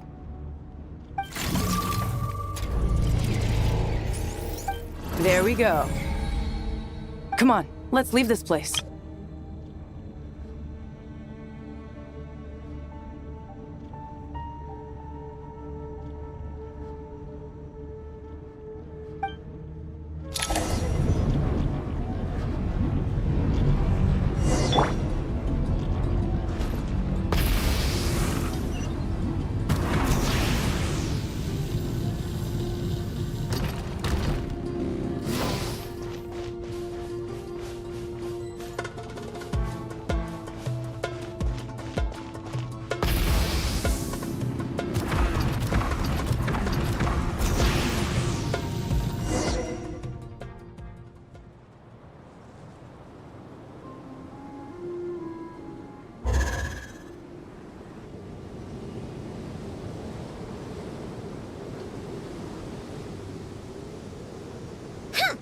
Those Fatui sure made themselves scarce. It's like they were never here.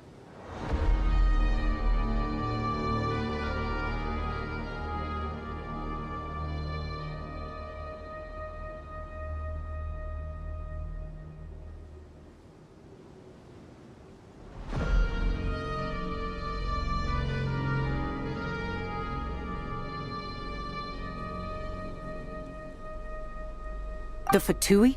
They came to the desert again? Yep. No idea what they're planning this time.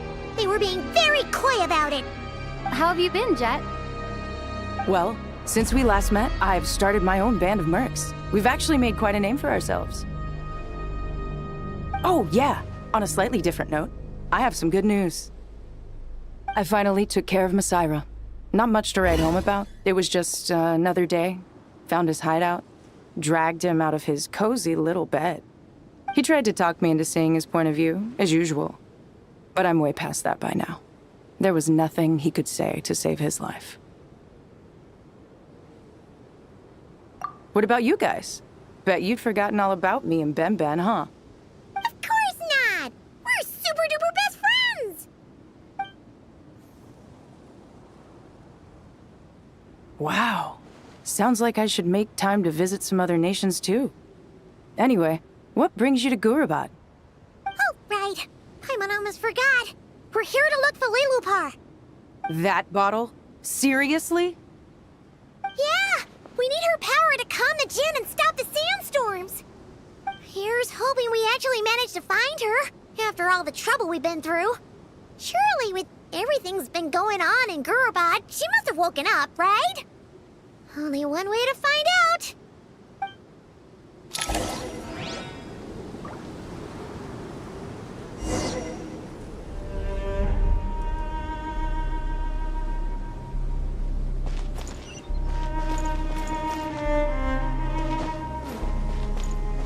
Full throttle! Shine down!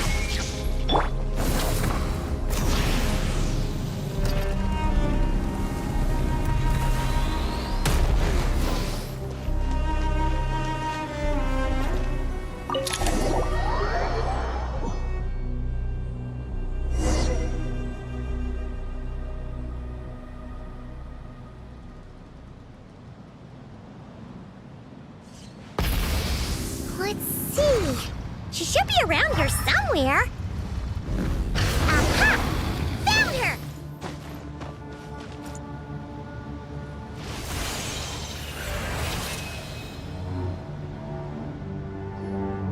Lilupar! What a long dream that was. It's been a while, my master. Oh, and you're here too, little wildcat. The four of us back together again. Imagine that. In truth, it was at first. I was none too pleased when those miscreants barged in. But it did give me the chance to reunite with you, dear master, so I shall overlook their folly. After we last parted ways, I merged with the land beneath Gurabad to suppress the dark calamities stirring in the depths. It rekindled the flame of vengeance within the Jinn, depriving Gurabad of any hope of peace. I fought against it for a long, long time, until one day, I sensed a change in a foreign land to the west. Suddenly, the pitch-black abyss fell silent.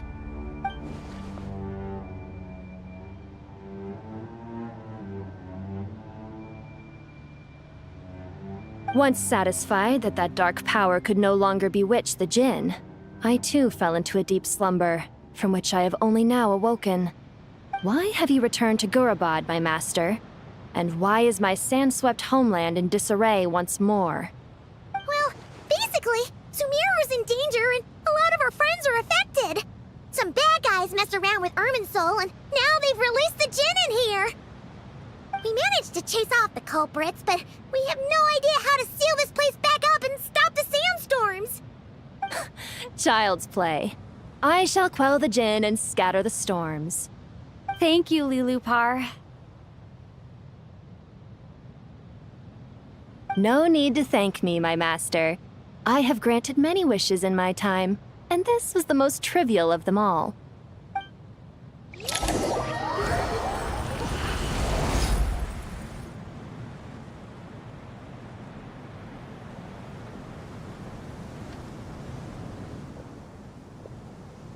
The sandstorm's gone. The sun shines bright again. When I said that we'd meet again under a lovelier sun, this was exactly how I imagined it. Yay! Although, honestly, Paimon would love to hang out with you more, even if the weather sucked.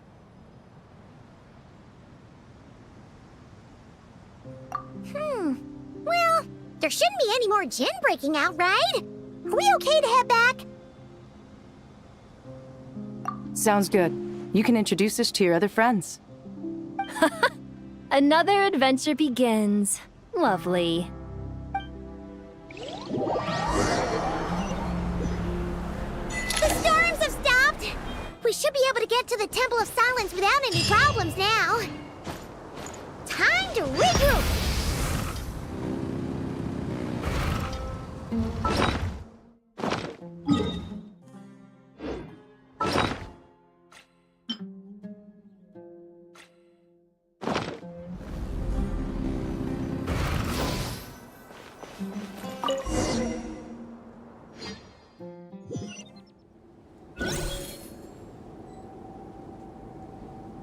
Full throttle!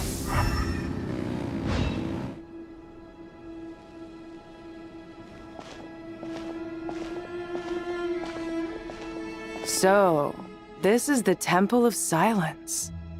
I've heard the Nagarjanites mention it in passing, but I never imagined it would be this big. It's colossal. I thought the temple moved to the rainforest ages ago. When did they scamper back into the desert? I don't know. This plan sounds a little too risky for my liking. Even in King Deshret's day, this was experimental technology. We have no idea what could happen if we activate it. Well, unless you know of another viable alternative for the Akasha terminal, I'm afraid this is our only option. The plan is sound, and the risks are manageable. However, if we are to proceed, we must act quickly. The scale of this project is enormous. Even with Kave, Faruzan, and every other scholar of mechanics working on it full-time, the proposed modifications won't happen overnight.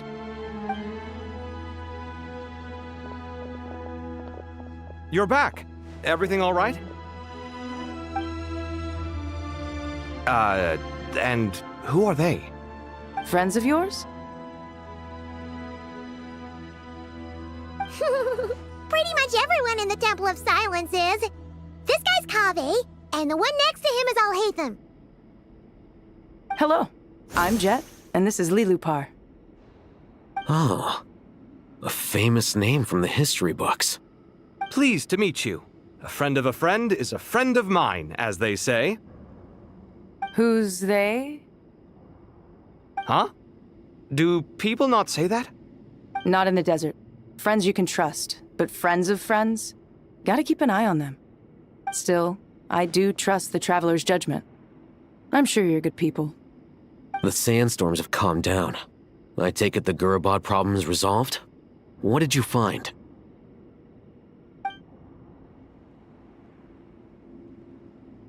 And after getting all smarmy with us, he trapped us there. Luckily, Jet used the mechanism outside to free us, and then we got Lilupar to put a stop to the chaos. Wow. Thanks for being there to help them. So, this mystery man openly admitted that he was merely a Harbinger subordinate. Yeah? Is there something weird about that?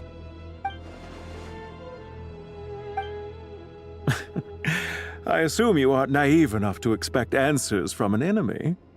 Well deduced. Our commander, Dottore, died in Krai.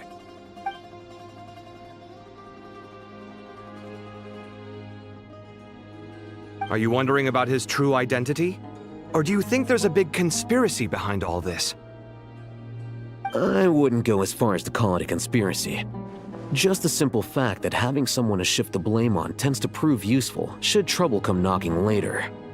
The most important thing for now is to solve the immediate problem. Perhaps that man knew you wouldn't have the resources to investigate his background and so didn't put much effort into disguising himself. This is all getting a little cryptic for me. I'll let you guys talk while I take a walk with Lilupar. Jet? Aren't you with the Blazing Beasts? What a coincidence. Didn't expect to run into you here. We're mercs. You can run into us anywhere. Who's this with you? So, did you find the solution you were looking for in the Temple of Silence? You bet we did.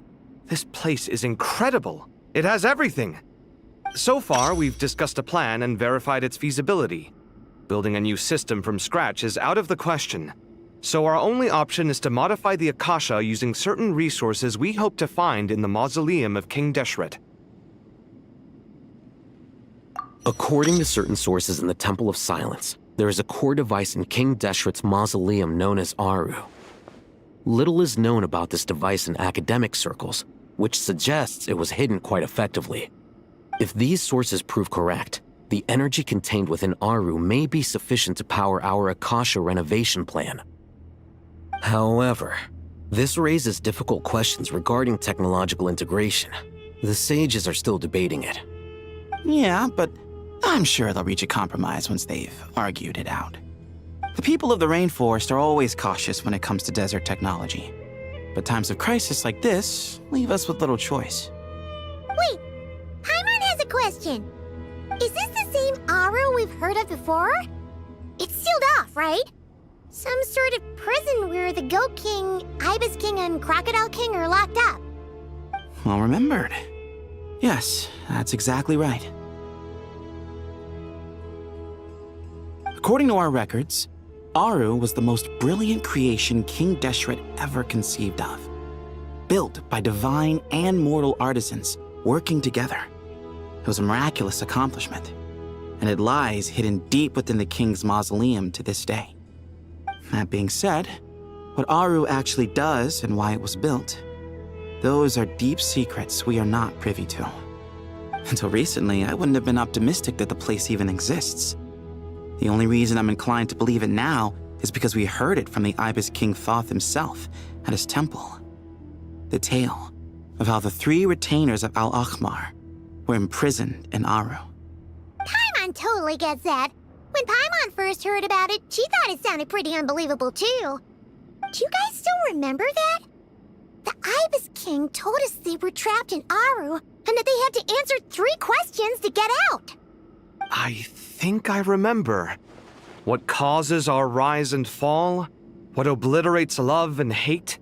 And what determines truth and falsehood? Those were the 3 questions, right? Yeah. If only Nefer were here. She's dealt with the Ibis King before, so she might know more. Oh, Nefer's a friend we met in Krai. Not Krai. Funny. She showed up here earlier. Huh? Yeah. Had another lady with her too. Both said they knew you. They contacted the sages, claiming they might be able to offer some assistance. Really? They came here to help out? Yes, really. It was just before you got back. One of them said she's made Krai her home. If she's the person you were talking about, then... Looks like betting on Aru was the right choice. See? They're right over there. Nicole! Nefer! Why, hello! We're here to help.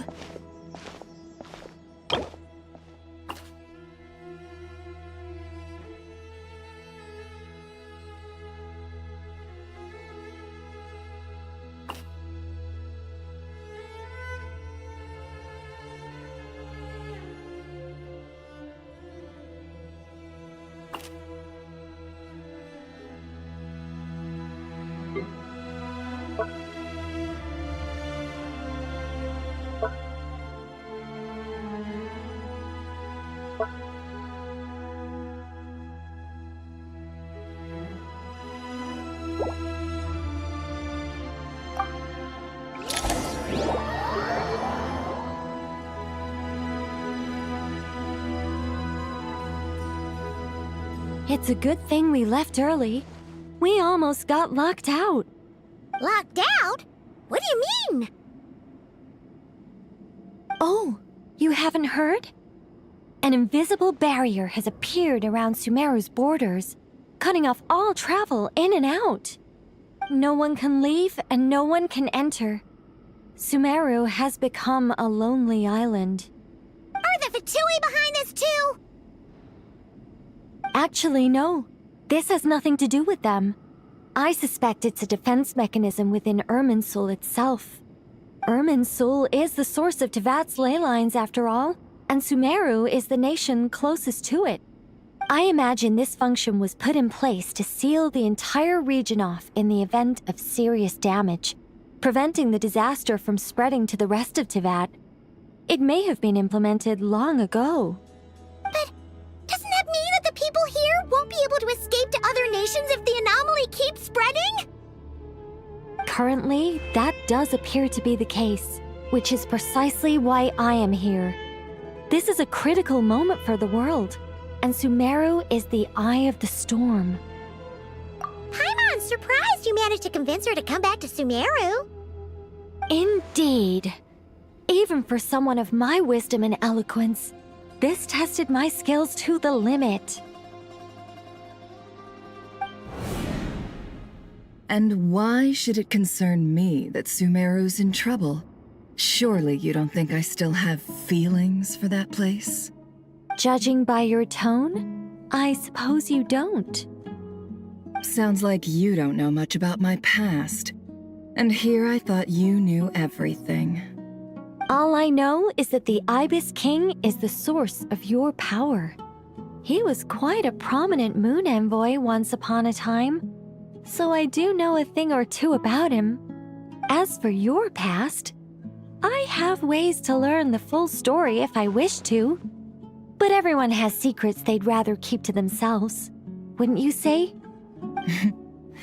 I'm glad you see it that way, Miss Nicole. I've chosen to call Krai home, which is why I did my part in its hour of need. That doesn't mean world savings become a habit with me. I have no particular desire to play hero in Sumeru, thank you. I understand. Human emotions do not appear and disappear without cause. There is always a reason to be found behind both salvation and destruction. Still, if time has taught me anything, it's that human emotions are often complex and in conflict. That's why people change their minds about things all the time. But that's where we angels come in. Our duty, ultimately, is to guide people towards their deepest, truest desires and help bring them to fruition. So I wish to hear about your past, because I do not believe you are motivated by hatred alone. And if we still arrive at different conclusions in the end, that's okay.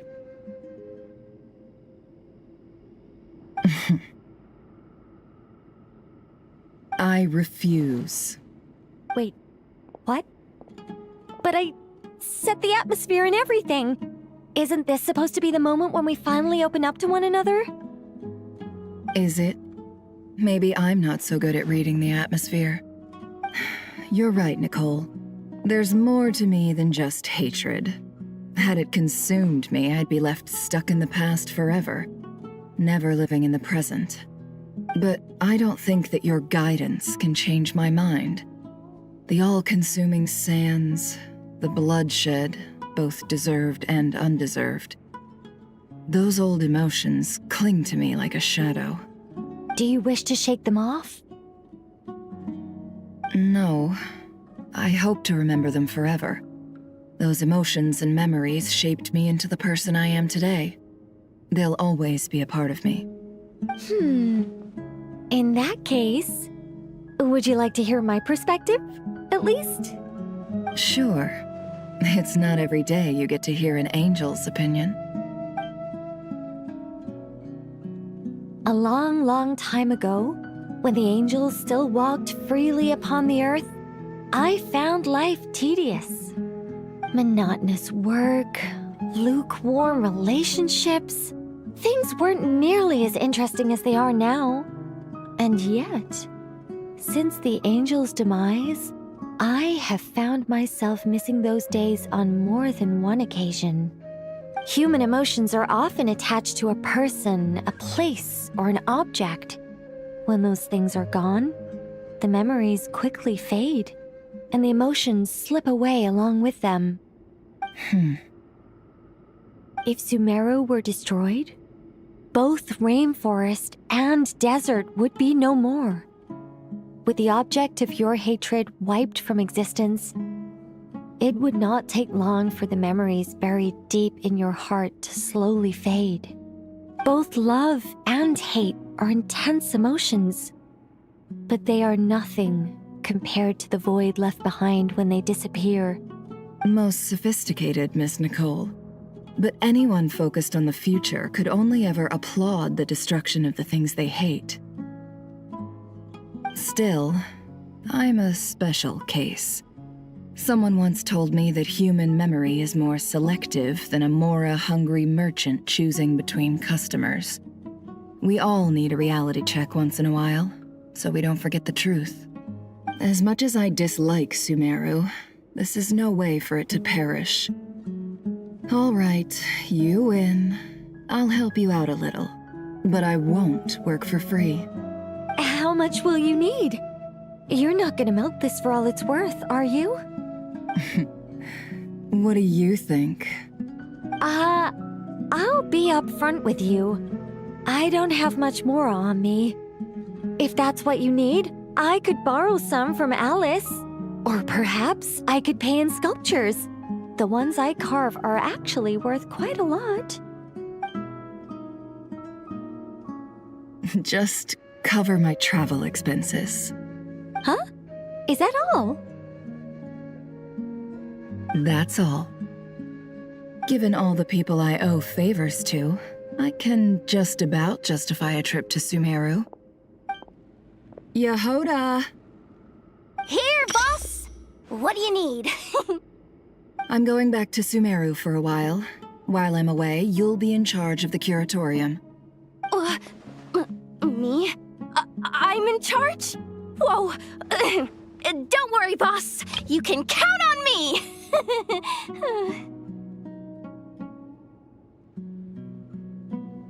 And that was how the ingenious Angel Nicole brought you the perfect person for the job in your hour of need. Hip hip hooray! That was far more detailed than necessary. Not lacking in embellishment either. I never thought I'd return, especially not the desert. But life doesn't always go as planned, I suppose. What's Candace up to? I don't think I've seen her yet. She is still taking care of things in our village. Should be joining us before too long.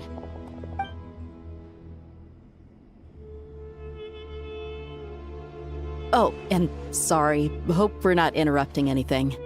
We have some good news, though. We're planning to go to the mausoleum of King Deshret to look for the legendary Aru, then use it to try and restore the Akasha system. According to records in the Temple of Silence, the mausoleum houses something called Aru's Chute, which can be used to establish connection with Aru. We still have some time before we leave, so there's no rush. By the way, who are these two new faces? Just call me Nefer. I'm based in Krai. Did I hear you mention Aru? Correct. Well, I happen to have a connection with one of the 3 retainers imprisoned inside, the Ibis King. I'm here to get things done, so if you don't mind, I think I should come with you. That sounds perfect. Miss Nefer, are you from the desert by any chance? Why do you ask? I don't know. There's a familiar air about you. Plus, you mentioned Candace. Sorry, I don't mean to pry. It was just a random thought. I'm Dia, an Eremite mercenary. My work usually keeps me out in the desert. I'm on good terms with Dory, and she's mentioned you all before. It's nice to finally put faces to the names. However, my associate here is probably less well acquainted with you. Why don't you all introduce yourselves? Actually, I'm a little better acquainted than you might think.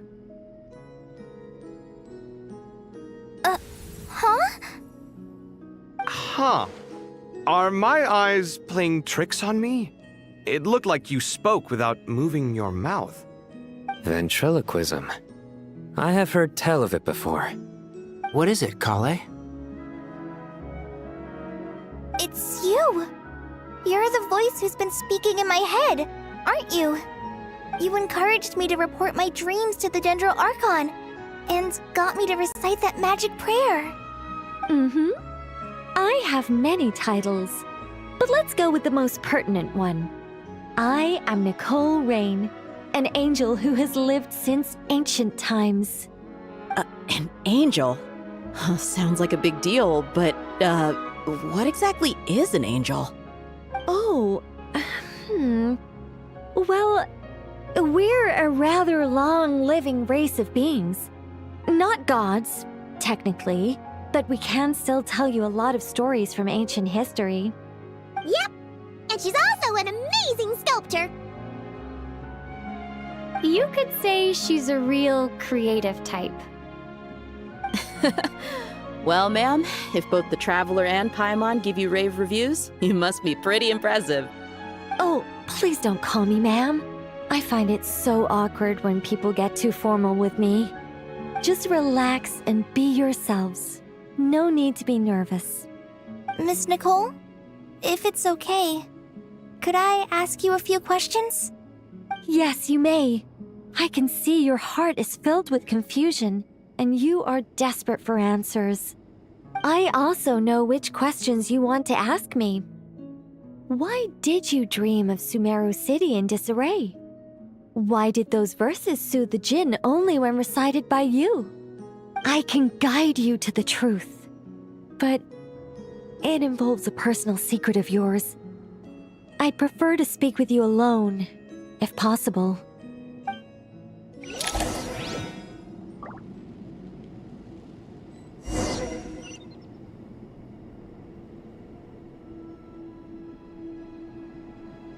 Try and stop me!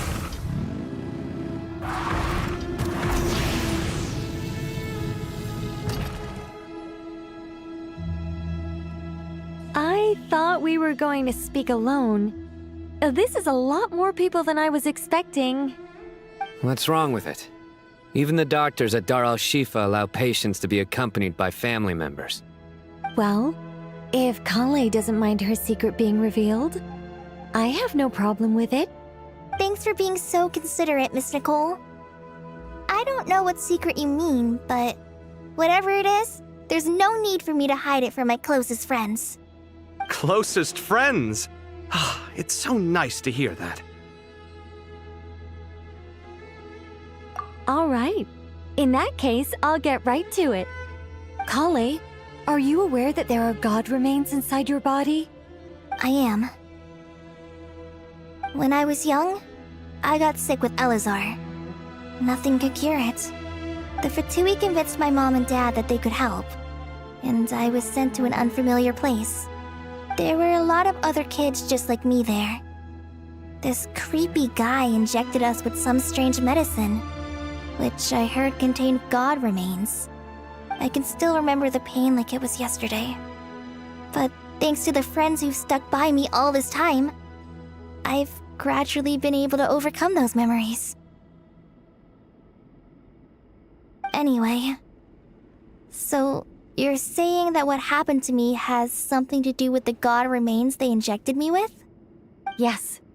Those were the remains of Nabu Malikata, the goddess of flowers.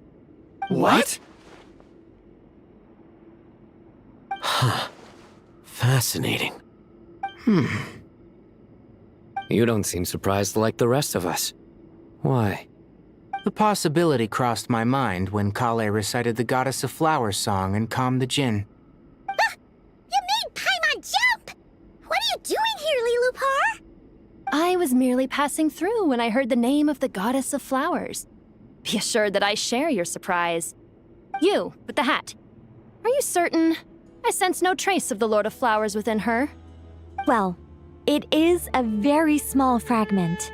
Unless special methods are used to manifest its power, even her closest acquaintances would find it near impossible to detect. After the goddess passed away, her remains were scattered across the desert. King Deshret gathered all the pieces he could find and buried them in the eternal oasis. But some fragments remained unaccounted for. Eventually, the Fatui must have found a way to track some of them down. Presumably for use in some experiment. It's not an uncommon occurrence. You're more shaken than I thought. In one sense, you've been extraordinarily lucky. So many people who yearn for this kind of power never attain it, yet you have coexisted with her all this time without even realizing it. I don't know what to say. I'm glad that I could help everyone with this power, really. But knowing that a fragment of the Goddess of Flowers is inside my body is... it's a strange feeling. Well, people value their autonomy very highly. Even a well-intentioned intruder can shake one's sense of self. I understand how you feel, Krai. But once you get used to it, you'll find it's nothing to be concerned about. Huh. I guess you, of all people, have a good reason to speak on this. 2 good reasons, in fact.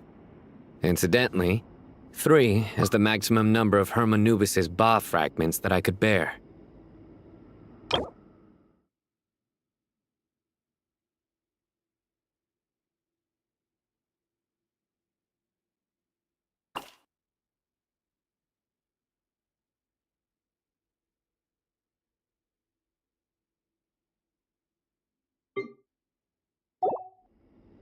Let me guess. Because 2's company, but 3's a crowd? Thanks for helping to explain the joke, Tighnari. Not my intention. Goddess preserve me. I should take my leave. This boy in his wolf's head hat speaks much too differently from the Hermanubis I remember.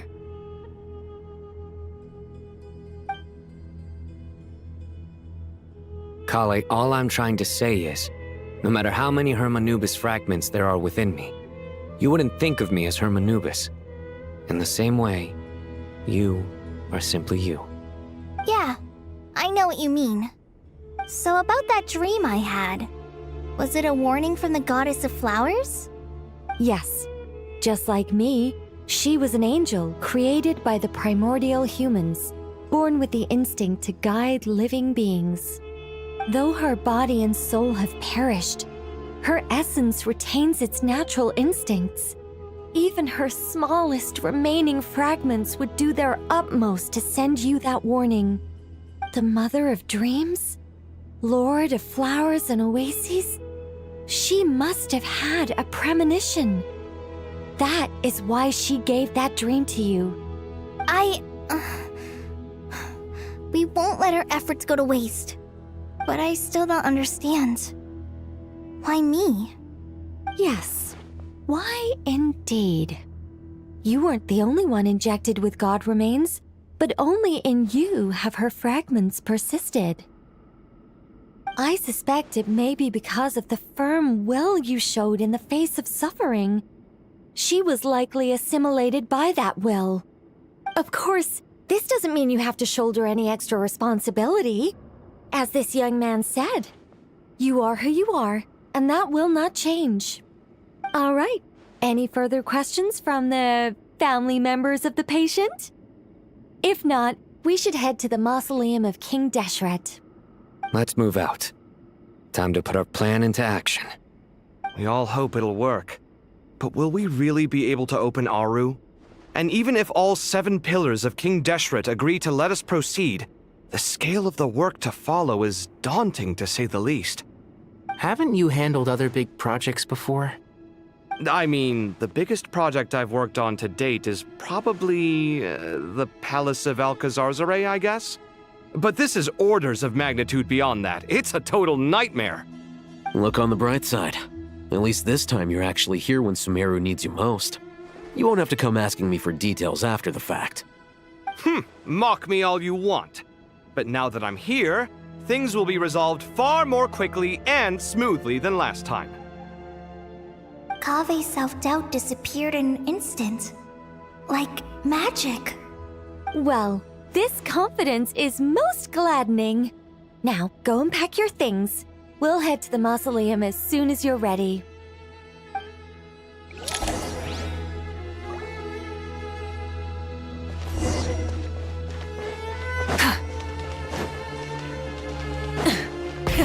Rev the engines!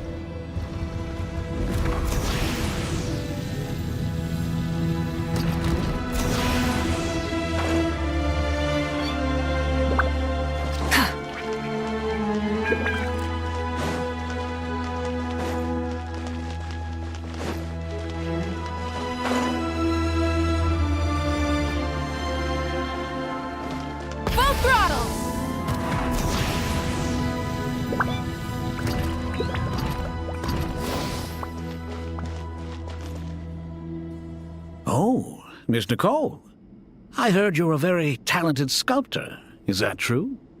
Oh, I don't know. I wouldn't want to blow my own trumpet. Honestly, even though Kasharawar is best known for its focus on mechanics, plenty of Kasharawar scholars are quite serious about sculpting as a hobby. So if they rate your work, that's enough for us. We just have to take a look. Who's we? Myself and a few other scholars. Kashif, Daneshvar, come take a look. Oh, well, if you insist, I suppose there's no harm in showing you.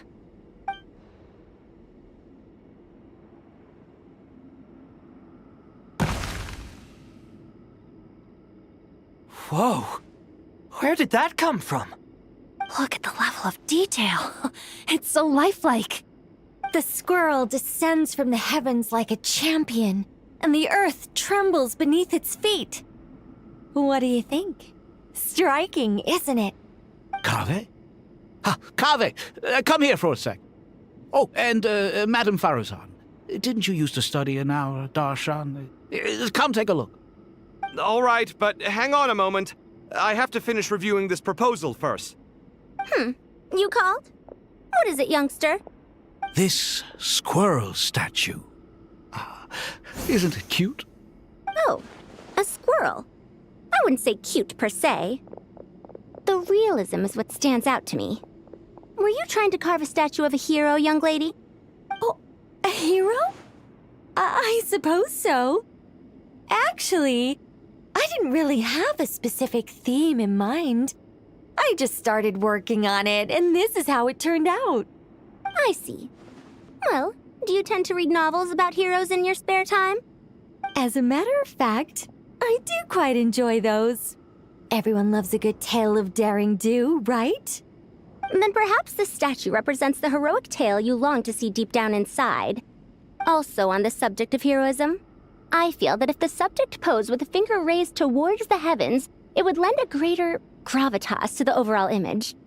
I'm sure some would call it cliché or old-fashioned, but not me. I think it would be a perfect fit. It has a certain classical beauty about it. Kaveh! Sorry, Madame Faruzan, I'm a little busy right now. Don't wait up for me. What a pity. That young man has excellent aesthetic tastes. I was hoping to ask him for his opinion. What a genius idea! Why didn't I think of that? Classical beauty is a great direction to explore. That's it. Once I get back, I'm going to sculpt a heroic squirrel pointing its finger towards the sky. Precisely. A declaration of victory. You understand my vision. Then place the two statues face to face. Yes! That's exactly what I was thinking. It'll be a masterpiece. Miss... I'm sorry. I didn't catch your name. Just call me Nicole. Madame Faruzan? Was it? What? No. That wouldn't be right. Why ever not? Madam is a state of mind cultivated from within. Anyone may call me Madam if they so desire. My dear Miss Nicole, once we make it through these trying times, should we have the pleasure of meeting again, I shall look forward to seeing your new work. In this day of age, it's rare to find people with an appreciation for classical aesthetics. Meeting you was truly a pleasant surprise. Honestly, I feel the same way. It's been a long time since I met anyone interested in this style of statue. Clearly, they don't call you Madam for nothing. Also, I have to say, you're a very good judge of character. Because when I think about it, I really am someone who likes stories about heroes. That must be why I've quietly kept watch over generation after generation of them. Sorry, keeping watch over heroes? What exactly do you do for a living? Oh, never mind that. Let's not tell Madame Faruzan about Miss Nicole's true identity for now. Good idea. Let's limit the conversation to aesthetics.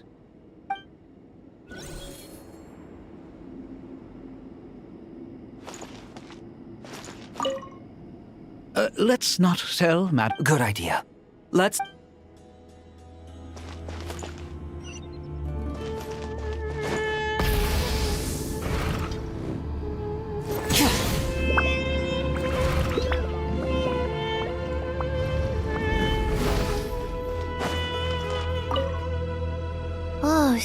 many books. More than I could ever read in my life, but I've learned a lot that the textbooks could never teach me. I never realized that people in the distant past thought about some of the same questions we ponder today.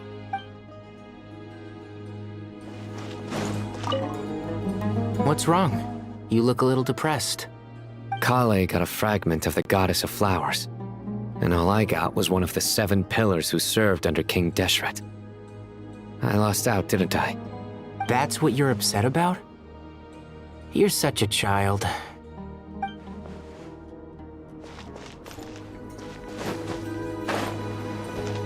Good to finally meet you in the flesh. It's a little surreal seeing you here after exchanging letters for so long. In my head, the boss of the Curatorium of Secrets didn't look so young. Sounds like you have some history then? Any budding mercenary group needs a steady supply of intel. They, in turn, can prove an exceptional source of the same. The Curatorium of Secrets is happy to cooperate with friends from all over the world. If you're interested, you'd be very welcome to join our network too, Miss Dia. Can't say no to a solid partnership, especially out here in the desert. Having intel can mean the difference between life and death. But cooperation's built on mutual trust, and there isn't much contact between the desert and Krai. So I'm guessing you reached out to Jet first, Miss Nefer? What's behind your interest in the desert? Nostalgia? Or is there someone you're looking to take care of? Let's put all our cards on the table first. Things will go more smoothly that way. I like your style, Flame Mane. Actually, I had this same discussion with Jet before we started working together. To be clear, I have no intention of using you for any ulterior motives, and I have no enemies in the desert as things stand now. Were that to change, I wouldn't drag outsiders into a conflict that doesn't concern them. There's no point in doing certain things if you don't do them yourself. Wouldn't you agree? Well said. Taking responsibility for one's own affairs is the way of the desert folk. Huh. It's like you're one of us. You sure that's a compliment? Absolutely. I'll take it. Perhaps we can discuss our cooperation in more detail now? Sure. I love working with no-nonsense people. And you certainly fit that description. I look forward to a fruitful partnership. As do I, my friends.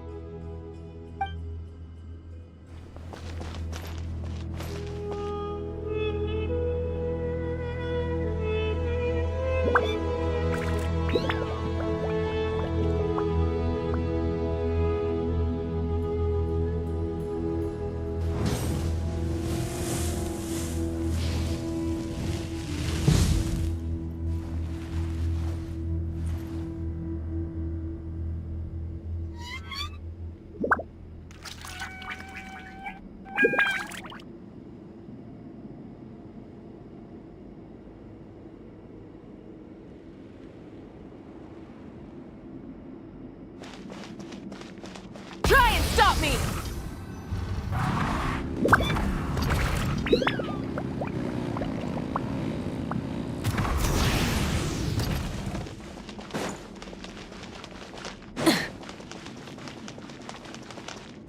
Full throttle!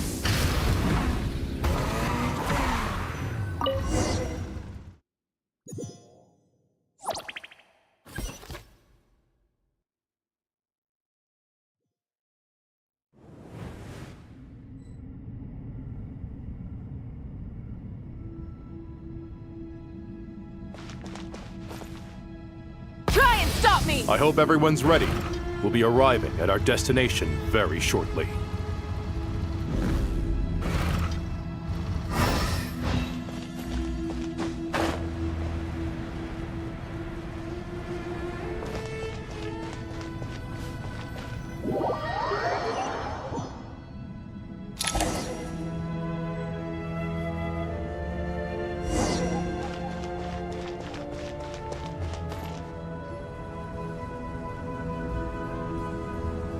Why, we've not seen so many visitors ever, really. What is this place now, a tourist attraction? Closer inspection reveals many familiar faces. To what do we dusty old fellows owe the honor? Surely you're not just here to chat. You surmise correctly. We are here to carry out a rather enormous project. Ho, enormous, you say? How large, then? Larger than the gaping void in our lives? Why, you've even put a smile on Goatee and Crocco's faces. All this activity is making for quite the special day.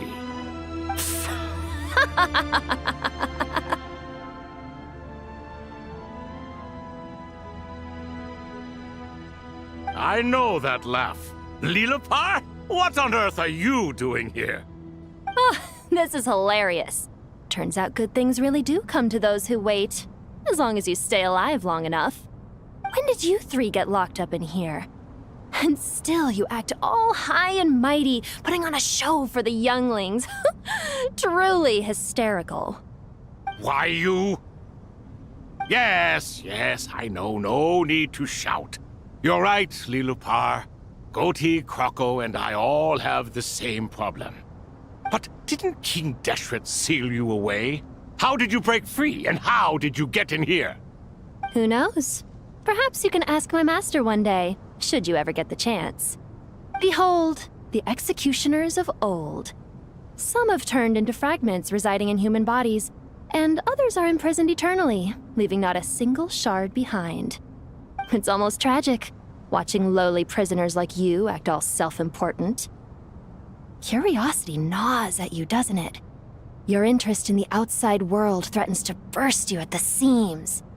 Turf. I'm starting to take a liking to this magic bottle lady. Time is of the essence. Let's get down to business. We come to you, O three ancient lords, to request your assistance on behalf of the Academia.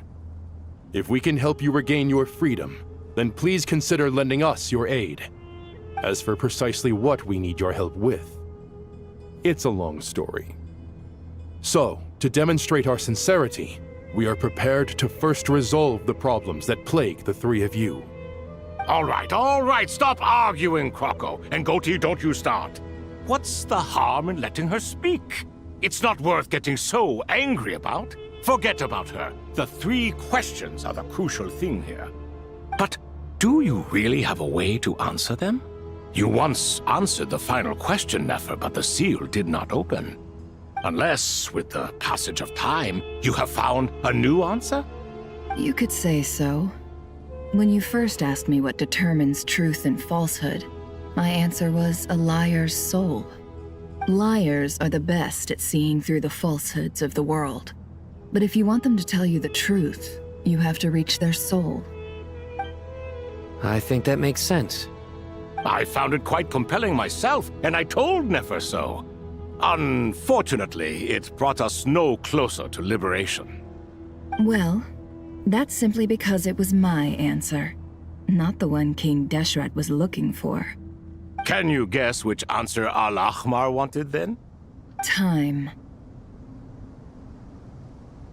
And that's not only the answer to the final question, it's the answer to all three of them. All things wax and wane with the passage of time. Love and hate eventually fade into nothing. Current affairs are always fraught with conflict and controversy. Only time can distinguish between right and wrong.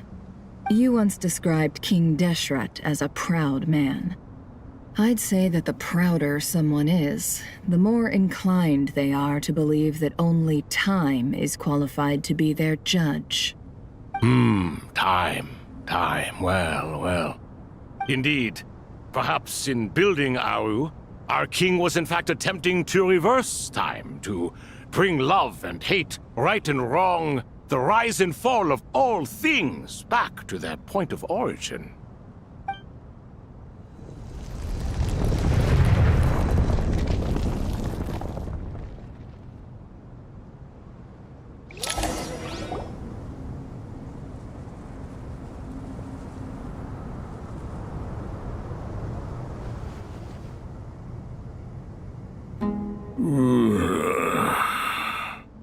This is the most eventful day I have experienced in a long, long time.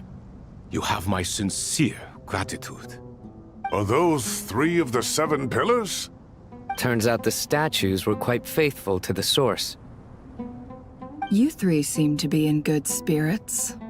Prison can help a person grow and learn to cherish what they have. Nevertheless, after everything you've done for me, I sincerely hope you never have to experience it for yourself. Hello, Nefer. It's good to see you, Thoth the Ibis King. Nice. Definitely puts my mind at ease, seeing you two getting along so well. Should we maybe introduce ourselves, or... Sure. I'm Sethos, the current leader of the Temple of Silence. This is General Mahamatra Sino, and this is the former Spantamat sage, Cyrus. But I'm guessing none of that means a whole lot to you. Everything is equally new to us, in truth. We've been gone from this mortal world for longer than you can imagine.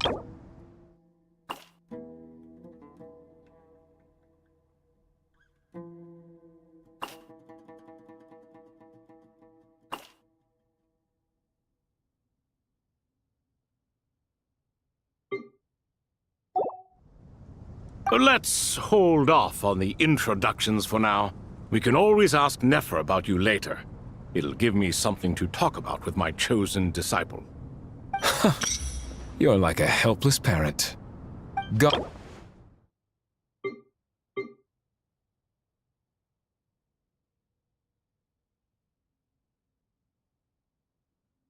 Share its fruits with you two. Is that so?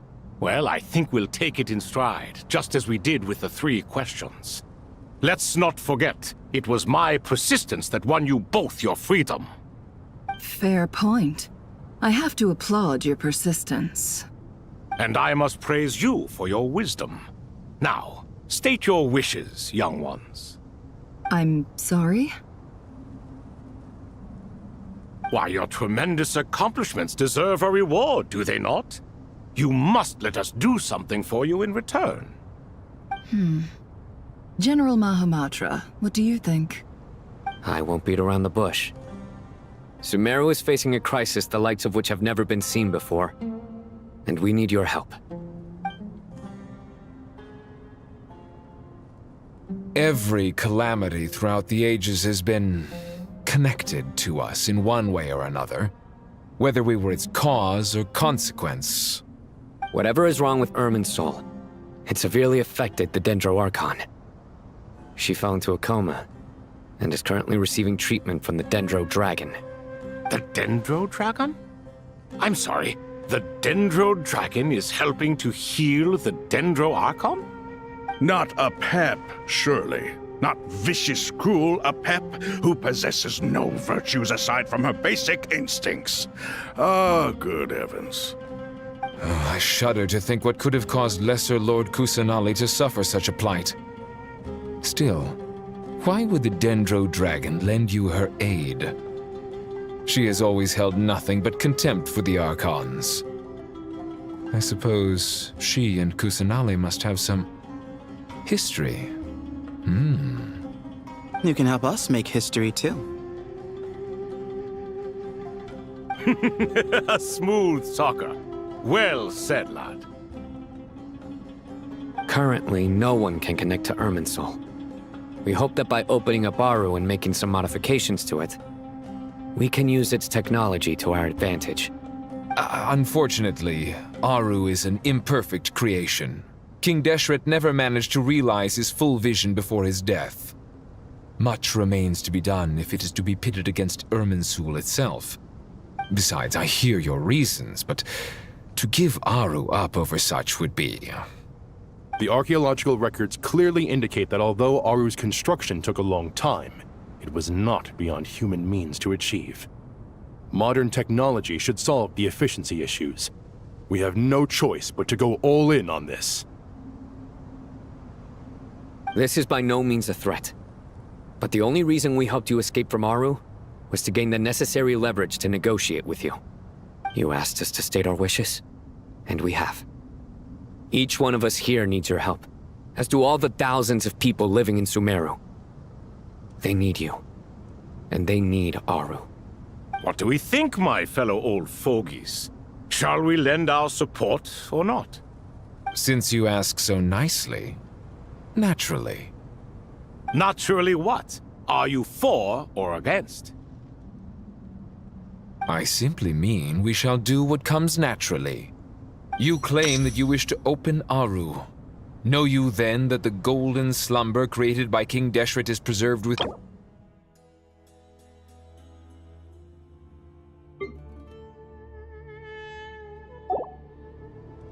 We do. We understand the risks involved. In all likelihood, the mortal world will never again be able to replicate King Deshret's work. Never will there be another chance to come so close to creating a utopia. Knowing this, are you sure of your decision? We are sure. Before people can dream, they must first live. If your minds are made up, very well. We shall summon our erstwhile colleagues to discuss this further. Saint Shezepank, Saint Bennu. Once you surrendered to silence and were buried with King Deshret.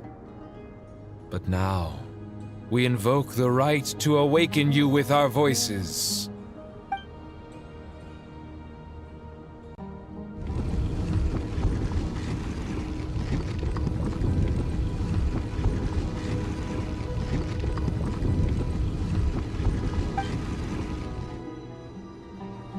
Saint Bennu, responding to your call. 3 kings detected. Initiating autonomous will. Saint Shezbank, responding to your call. 3 kings detected. Initiating autonomous will.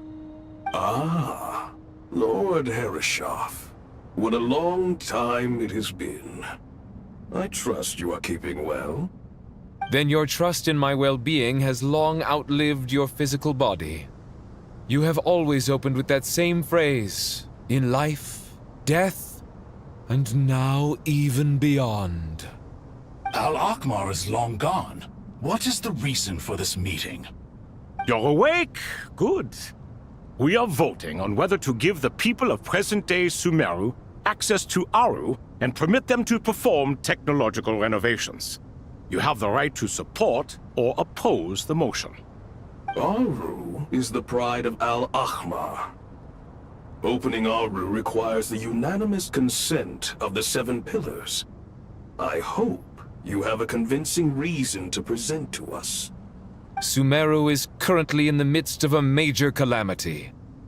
Let us not forget that while Al-Ahmar was a stern ruler, he was also a teacher of wisdom. A god without his people shall cease to exist, and King Deshret's greatest wish was to provide protection for his people. Let us then honor our God King's wishes as we consider our decision. I do not mean to mock these proceedings, but what is the point of a unanimous vote when we know that the last of the 7 pillars, the Dendro Dragon Apep, will never communicate with us? This will no doubt surprise your mechanical mind, and I have no intention of trying to persuade you it is true. But Apep is, in fact, healing the Dendro Archon as we speak. Huh? Can someone attest to this? Do we have any proof? I ask the 3 kings. Can any of you vouch for the truth of this claim? Naturally, the Ibis King, Thoth. What? It was Thoth's disciples who revealed the truth to us. We need not debate its veracity. Simply let Thoth bear accountability. That way the rest of us may have a clear conscience. Herreshoff, you diabolical fiend! I awakened our former colleagues for you, supported your opinion, and backed your decision. What sort of fiend would do that? I miss the days when Hermanubis was still around. At times like this, he would offer to take accountability. What are you trying to say? Is my word worth less to you than Hermanubis's? Hypocrite though you are, Lord Thoth, you are humorous in equal measure. How could we bear not to associate with a character such as you? I, Saint Shezpank, approve the Goat King's proposal. Since King Deshret is no more, we shall receive no reprimand for acting beyond our remit. Nevertheless, I sincerely hope that those before us understand the significance of what they intend to do. Remember, the moment that Aru is liberated, the myriad souls residing within the Golden Slumber will return to the ley lines.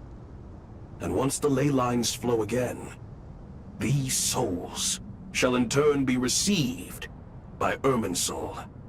To take this step is to bring the perfect afterlife created by our king to a permanent end. We understand that well, and we have decided to proceed regardless. Furthermore, the contemporary human perspective would contend that confining souls in this way is no act of benevolence. The deceased have a right to rest in peace. King Deshret's creation is clearly a place of rest and peace. It is just that many do not see it this way. But no matter. Saint Binu approves.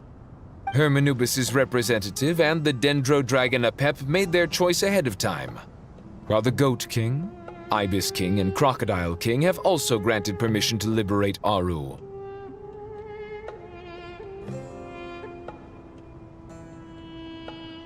By the grace of His Majesty, guided by his wisdom and will, let the gates of Aru be reopened.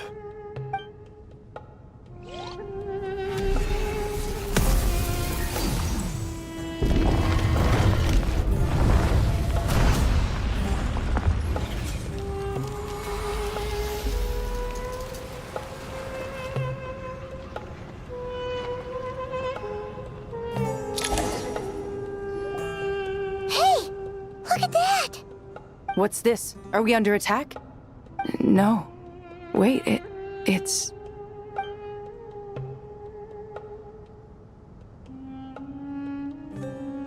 Here you are. Through the sands of time. I see you. Father. Father, is it really you? It's Chet's father, Jibriel! That's right! He entered the Golden Slumber, didn't he? I smell blood and sand on you. You've grown. Strong as a wild beast, and without shedding a tear. You have to leave, don't you? Please, just answer me this. What should I do for you? This meeting is a blessing from the gods. My soul, once imprisoned along with that of Semail, is finally free. I am truly grateful for the chance to see you again. That the dead should meet the living is itself a miracle. One brief, precious moment is enough. Enough to set my heart at ease. Do not weep for me, Jet. I know you will accomplish many great things in your life. You will go further and climb higher than I ever did. All I ask is that you take good care of yourself.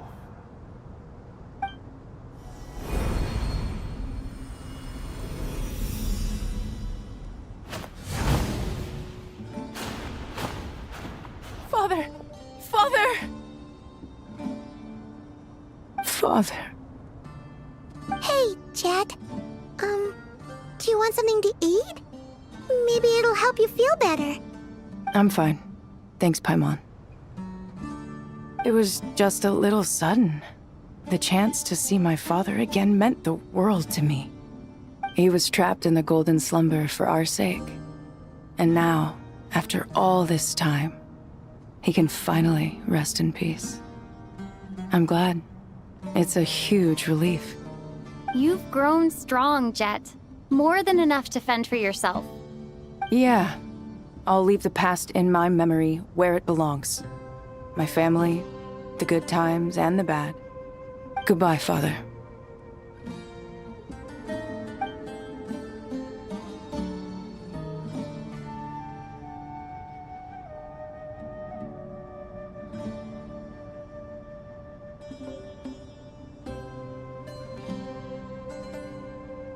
Ah, me, what a touching reunion that was. It seems we did a good deed today. We three retainers, once imprisoned for our iniquity, are surely the least qualified to judge whether this deed is good or bad. Either way, Aru is open. Now you have your opportunity, and with it, whatever trouble may ensue. Although Aru was created by a god, human craftsmanship was nevertheless required to build the gate that connects it to this world. Perhaps the relationship between gods and humanity follows a similar principle. As for your proposed renovations, we cannot determine which functions to keep or discard. Proceed as you see fit, but please entrust the task to your most accomplished scholars, or Bennu will be most displeased. It matters not. The Ibis King shall be accountable if any problems arise. Ibis, you chose to take on disciples, and so it follows that you must accept the risks of associating with humans. If I'd known you'd be like this, I would have locked all of you away in Aru, never to leave again for all eternity. All of us? What does this have to do with me? Vilify me no further. Scholars, since you have liberated Aru, allow me to present you with a gift. Using Aru's power, we shall install a defense mechanism at our king's mausoleum. You must be guarded even against Irminsul itself. This shall afford you some convenience. Unseen and unheard. From this moment forth, none may by sight or hearing perceive anything said or done within the mausoleum. Amazing. And all this is achieved just with the power of Aru? With technology from the heavens, the possibilities are endless. Just because King Deshret did not use it for this purpose does not mean that it cannot be done. So, marvel away. This is the reward you have earned. All right. Well, that resolves the issue of confidentiality. What about the technical side? Do we have the manpower? Why, yes. I've already contacted them. They'll be here soon.